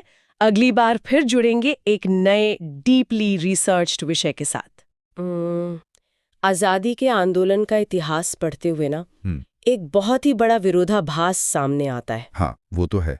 मतलब दशकों तक अनगिनत लोगों ने ब्रिटिश राज के बनाए नियमों और कानूनों का विरोध किया, लाठियां खाईं, जेल गए। लक्ष्य क्या था कि उन विदेशी कानूनों को उखाड़ फेंकना है। बिल्कुल पूर्ण स्वराज का लक्ष्य था। हाँ, लेकिन 1947 में जब आज़ादी मिली और भारत ने अपना खुद का संविधान बनाना शुरू किया, तो एक बेहद चौंकाने वाली बात हुई। कल्पना कीजिए कि एक क्लासरूम है जहां बच्चे आज़ादी की मांग कर रहे हैं, शोर मचा रहे हैं। अच्छा उदाहरण है ना? और उन्हें शांत करने के लिए जो ब्रिटिश प्रिंसिपल है वो बार बार नए नियम, नए एक्ट लाता है। लेकिन सबसे बड़ा रहस्य ये है कि उन्हीं ब्रिटिश प्रिंसिपल के नियमों को जोड़ कर हमारे आज के भारतीय संविधान का लगभग 70% हिस्सा बन गया। ये इतिहास की सबसे बड़ी विडंबनाओं में से एक है। सच में ये सोचने पर मजबूर करता है कि जिन जंजीरों को तोड़ने के लिए इतनी लंबी लड़ाई लड़ी गई, आखिर उन्हीं जंजीरों के लोहे से स्वतंत्र भारत की नींव क्यों और कैसे रखी गई। इसे समझने के लिए हम उस पूरी प्रक्रिया को देखना होगा कि ब्रिटिश सरकार आखिर कानून बना कैसे रही थी। तो दोस्तों, आज की हमारी इस गहन चर्चा का मिशन भी यही है। हम आज सीखेंगे और डिकोड करेंगे 1909 से लेकर 1935 तक के संवैधानिक विकास को, और फिर 1942 से 1947 के बीच की उस उथल-पुथल को भी समझेंगे जिसने असली सत्ता हस्तांतरण की जमीन तैयार की। बिल्कुल। तो चलिए इसे समझते हैं। शुरुआत करते हैं 1909 के मॉर्ले मिंटो सुधार से। अक्सर इतिहास में इस एक्ट को सांप्रदायिकता की आधिकारिक शुरुआत माना जाता है। तो मतलब क्या ये सिर्फ फूट डालो और राज करो की एक साधारण नीति थी? नहीं, ये केवल एक साधारण नीति नहीं थी, बल्कि समाज के ताने बाने को संस्थागत रूप से तोड़ने का एक बहुत ही अचूक प्रशासनिक हथियार था। अच्छा। पृथक निर्वाचन के रूप में जो ढांचा पेश किया, उसे गहराई से समझना जरूरी है। मान लीजिए एक ऐसा चुनाव क्षेत्र है जहां से मुस्लिम उम्मीदवार खड़ा है। सामान्य लोकतंत्र में क्या होता है? यही कि हर नागरिक उस उम्मीदवार को वोट दे सकता है। बिल्कुल। जिसका अर्थ है कि उस नेता को समाज के हर वर्ग की जरूरतों का ध्यान रखना होगा। सही बात है। लेकिन 1909 के एक्ट ने यह अनिवार्य कर दिया कि मुस्लिम उम्मीदवार को केवल और केवल मुस्लिम मतदाता ही वोट देंगे। बाप रे! इसका मतलब है कि राजनीतिक स्तर पर क्रॉस कम्युनिटी संवाद की जरूरत को ही खत्म कर दिया गया। एकदम सही पकड़ा आपने। अगर एक नेता को पता है कि उसे दूसरे धर्म के लोगों का वोट चाहिए ही नहीं, तो वो उनके मुद्दों पर बात क्यों करेगा? हाँ, वो तो केवल अपने ही समुदाय के ध्रुवीकरण पर ध्यान केंद्रित करेगा ना। मतलब इसी कारण लॉर्ड मिंटो को फादर ऑफ कम्युनल इलेक्टोरेट कहा जाता है। जी, ये सत्ता का एक बहुत ही सधा हुआ भ्रम पैदा करने की शुरुआत थी। और इसे याद रखने की एक बहुत ही शानदार ट्रिक है दोस्तों। एम मतलब मोर्ले मिंटो और एम से मुस्लिम्स। तो 1909 में मुस्लिम्स के लिए सेपरेट इलेक्टोरेट आया। बहुत बढ़िया ट्रिक है। लेकिन इसी 1909 के एक्ट में एक और पहलू भी था। पहली बार वॉइसरॉय की एग्जीक्यूटिव काउंसिल में एक भारतीय को शामिल किया गया। हाँ, सत्येंद्र प्रसाद सिन्हा, उन्हें लॉ मेंबर बनाया गया था ना। बिल्कुल। तो क्या हम इसे एक सकारात्मक कदम नहीं मान सकते? आखिरकार प्रशासन के सबसे ऊंचे स्तर पर एक भारतीय की एंट्री तो हुई। ये देखने में एक बहुत बड़ा कदम लगता है, पर यहाँ फिर से सत्ता के भ्रम वाली बात आती है। वो कैसे? एग्जीक्यूटिव काउंसिल में एक भारतीय का होना प्रतीकात्मक था। असली वीटो पावर, यानी किसी भी फैसले को पलटने का अधिकार, वो तो वाइसरॉय के पास ही सुरक्षित था। ओह, मतलब स्टीयरिंग व्हील अभी भी अंग्रेजों के ही हाथ में था। हाँ, ये बस भारतीयों के बढ़ते असंतोष को शांत करने के लिए एक सेफ्टी वॉल्व था। ये बहुत ही दिलचस्प है कि कैसे प्रतीकात्मक जीत के पीछे असली सत्ता को छुपा कर रखा गया। और ये पैटर्न 1919 के मॉन्टेग्यू चेम्सफोर्ड सुधार में और भी अधिक जटिल हो जाता है। 1919 का एक्ट, इसमें डायार्की का कॉन्सेप्ट आया था राज्यों में। हाँ, डायार्की यानी दोहरा शासन। सत्ता पर देखने पर लगता है कि भारतीयों को और अधिक अधिकार मिल रहे थे, क्योंकि प्रशासन के विषयों को रिजर्व्ड और ट्रांसफर्ड में बांट दिया गया था। बिल्कुल, यही डायार्की ब्रिटिश कूटनीति का सबसे बेहतरीन उदाहरण है। मतलब ये तो ऐसा हुआ ना कि आपको गाड़ी दे दी गई हो लेकिन बिना पैसों के। हाँ, एकदम सही एनालॉजी है। जो रिजर्व्ड सब्जेक्ट्स थे जैसे पुलिस, न्याय, टैक्स, वो अंग्रेजों ने अपने पास रखे। हाँ, सीधे गवर्नर के हाथों में। और शिक्षा, स्वास्थ्य जैसे ट्रांसफर्ड सब्जेक्ट्स भारतीय मंत्रियों को दे दिए, पर बिना वित्तीय शक्ति के। बिल्कुल। मान लीजिए कोई महामारी फैलती है, भारतीय मंत्री को अस्पताल बनाने हैं, उसके लिए पैसे चाहिए, लेकिन वित्त विभाग तो रिजर्व्ड है। ओहो। तो जब मंत्री फंड मांगेगा तो ब्रिटिश अधिकारी बजट का बहाना बना के मना कर देंगे। बाप रे, ये तो एक तरह से जानबूझकर असफल करने की साजिश थी। जनता मंत्री को गाली देगी और खजाने की चाबी गवर्नर के पास रहेगी। हाँ। लेकिन यहाँ जो सबसे दिलचस्प बात है ना, वो ये है कि इसी एक्ट ने केंद्र में पहली बार बाईकैमरलिज्म की शुरुआत की। बाईकैमरलिज्म, हाँ, मतलब 2 सदनों वाली व्यवस्था। जी, जो आज हमारी लोकसभा और राज्यसभा के रूप में मौजूद है। अच्छा, तो ये 1919 से आया है। हाँ, और जो सेपरेट इलेक्टोरेट 1909 में केवल मुसलमानों तक सीमित था, उसे बढ़ाकर सिखों, ईसाइयों और एंग्लो इंडियंस के लिए भी लागू कर दिया गया। मतलब समाज को और बांट दिया। बिल्कुल। हालांकि पहली बार महिलाओं को सीमित मतदान का अधिकार भी इसी एक्ट में मिला, और यूपीएससी का प्रावधान भी इसी में था, जो बाद में 1926 में बना। दोस्तों, इस डायार्की को याद रखने की भी एक ट्रिक है। 1919 में 19 2 बार आया है ना? 2 का मतलब डाय, तो वहां से याद रखिए डायार्की। स्मार्ट। लेकिन इस पूरी व्यवस्था का भारी विरोध हुआ। 1927 में साइमन कमीशन का पूरे देश में बहिष्कार हुआ। और इसी दबाव के चलते ब्रिटिश सरकार को 1935 का गवर्नमेंट ऑफ इंडिया एक्ट लाना पड़ा। हाँ, ये एक बहुत विस्तृत और बड़ा दस्तावेज था। और यहाँ से मामला सच में बहुत दिलचस्प हो जाता है, क्योंकि यही एक्ट हमारे वर्तमान संविधान का 70% आधार है। बिल्कुल। इसमें राज्यों से उस विफल डायरकी को हटाकर उन्हें प्रांतीय स्वायत्तता दे दी गई, प्रोविंशियल ऑटोनॉमी। हाँ, और डायरकी को केंद्र में लगा दिया गया। शक्तियों का 3 सूचियों में बंटवारा हुआ, फेडरल लिस्ट, प्रोविंशियल लिस्ट और कॉन्करेंट लिस्ट, जो आज भी मौजूद हैं। जी। इसके अलावा आरबीआई और फेडरल कोर्ट का निर्माण भी इसी एक्ट से हुआ। तो इसको याद रखने की ट्रिक है दोस्तों, 1935 एक्ट मतलब आरबीआई का फेडरल ऑटोनॉमी। बहुत सिंपल। बहुत बढ़िया। लेकिन एक बात बताइए, ये सब तो एक स्वतंत्र राष्ट्र के निर्माण के लिए एकदम सही कदम लगते हैं, फिर जवाहरलाल नेहरू ने इस 1935 के एक्ट की इतनी कड़ी आलोचना क्यों की? उनका एक प्रसिद्ध कोट है ना, ये एक ऐसी कार है जिसमें ब्रेक तो बहुत मजबूत है पर कोई इंजन नहीं है।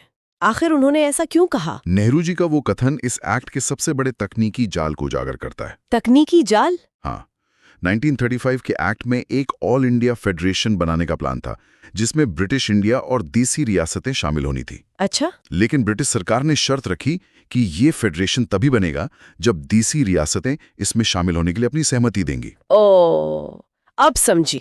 अब आप राजाओं के नजरिए से सोचिए।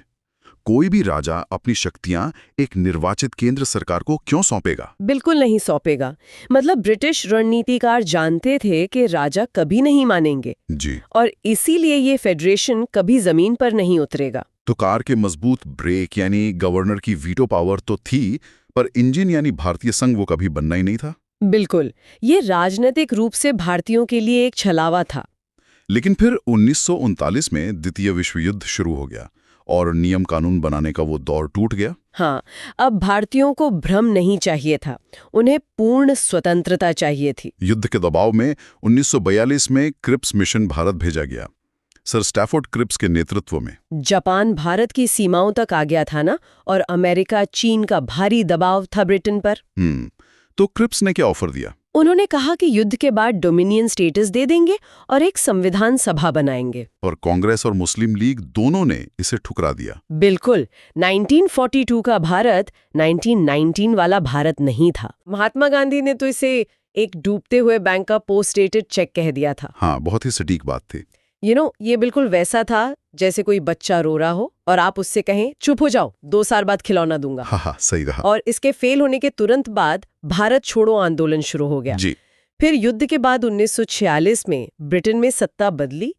क्लेमेंट एटली प्रधानमंत्री बने, जो लेबर पार्टी से थे। उन्होंने 1946 में कैबिनेट मिशन भेजा। इसमें 3 सदस्य थे। और दोस्तों, इसे याद रखने की ट्रिक है PAS। P से पैथिक लॉरेंस, A से AV अलेक्जेंडर और S से स्टैफोर्ड क्रिप्स। क्या बात है। तो इस कैबिनेट मिशन ने क्या प्रस्ताव रखे? इन्होंने मुस्लिम लीग की 2 नेशन थ्योरी को खारिज कर दिया। अच्छा। हाँ, उन्होंने एक संविधान सभा बनाने और एक अंतरिम सरकार बनाने का प्रस्ताव रखा, जो 2 सितंबर 1946 को नेहरू जी के नेतृत्व में बनी भी।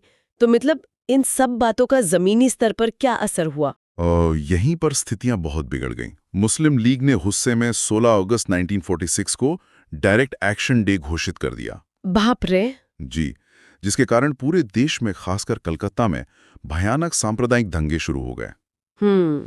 ये बहुत ही दुखद था। इन दंगों ने स्थिति को इस कदर बेकाबू कर दिया कि आजादी की खुशी के साथ साथ विभाजन का कड़वा सच भी सामने आ खड़ा हुआ। बिल्कुल। मार्च 1947 में जब लॉर्ड माउंटबैटन आखिरी वाइसराय बनकर आए, हाँ, 3 जून का जो माउंटबैटन प्लान था, जी, उन्होंने स्पष्ट कर दिया कि विभाजन के अलावा अब कोई विकल्प नहीं बचा है। तो पंजाब और बंगाल को बांटने के लिए सर सिरिल रैडक्लिफ के अधीन एक कमीशन बना, रैडक्लिफ कमीशन। और आपको पता है, रैडक्लिफ इससे पहले कभी भारत नहीं आए थे। क्या बात कर रहे हैं? हाँ, उन्हें यहाँ की जमीनी हकीकत का कोई अंदाजा नहीं था और उन्होंने बस नक्शों पर रैडक्लिफ लाइन खींच दी। ये सोचकर ही रोंगटे खड़े हो जाते हैं कि एक अनजान व्यक्ति बंद कमरे में बैठकर लाखों लोगों की नियति तय कर रहा था। सच में 14 अगस्त को पाकिस्तान और 15 अगस्त को भारत संप्रभु राष्ट्र बने। माउंटबैटन भारत के और जिन्ना पाकिस्तान के पहले गवर्नर जनरल बने। लेकिन एक बात बताइए, आज़ादी तो मिल गई, पर वो जो 560 से ज्यादा देसी रियासतें थीं, उनका क्या? हाँ, तकनीकी रूप से तो वो सब आज़ाद हो गई थी। तो ये बिखरा हुआ भारत एक कैसे हुआ? इसके पीछे सरदार वल्लभ भाई पटेल की आयरन विल यानी लौह इच्छा शक्ति थी। उन्होंने और वीपी मेनन ने लगभग सभी को मिला लिया, सिवाय 3 के। जी, जूनागढ़, हैदराबाद और कश्मीर। और दोस्तों, इन तीनों को याद रखने की एक बहुत ही मजेदार ट्रिक है, HJK। अच्छा, वो कैसे? देखिए, H से हैदराबाद, वहां पुलिस और मिलिट्री एक्शन हुआ था जिसे ऑपरेशन पोलो कहते हैं। बिल्कुल। फिर J से जूनागढ़, वहां पब्लिक वोटिंग यानी प्लेबिसाइट हुआ। सही। और K से कश्मीर, वहां हस्ताक्षर हुए यानी इंस्ट्रूमेंट ऑफ एक्सेशन। बहुत ही शानदार तरीका है इसे याद रखने का। तो अगर हम आज की चर्चा को समेटें, हाँ प्लीज, तो हमने देखा कि कैसे 1909 के सेपरेट इलेक्टोरेट से लेकर 1933 के ऐतिहासिक ढांचे तक का सफर तय हुआ। फिर कैसे विश्व युद्ध के बाद क्रिप्स और कैबिनेट मिशन फेल हुए और अंततः सरदार पटेल के प्रयासों से एक अखंड भारत का निर्माण हुआ। तो दोस्तों, इस पूरी यात्रा पर नजर डालने के बाद ना एक बहुत ही गहरा विचार मन में आता है। वो क्या? जरा सोचिए, एक विदेशी साम्राज्य द्वारा खुद को सत्ता में बनाए रखने के लिए बनाए गए ये तकनीकी एक्ट्स और एक अकेले विदेशी अधिकारी द्वारा कागज पर खींची गई लकीरें, कैसे आज भी ये सब हमारी आधुनिक और आजाद जिंदगी को, हमारे कानूनों को और हमारे नक्शे को इतनी गहराई से परिभाषित कर रहे हैं। बिल्कुल सही बात है।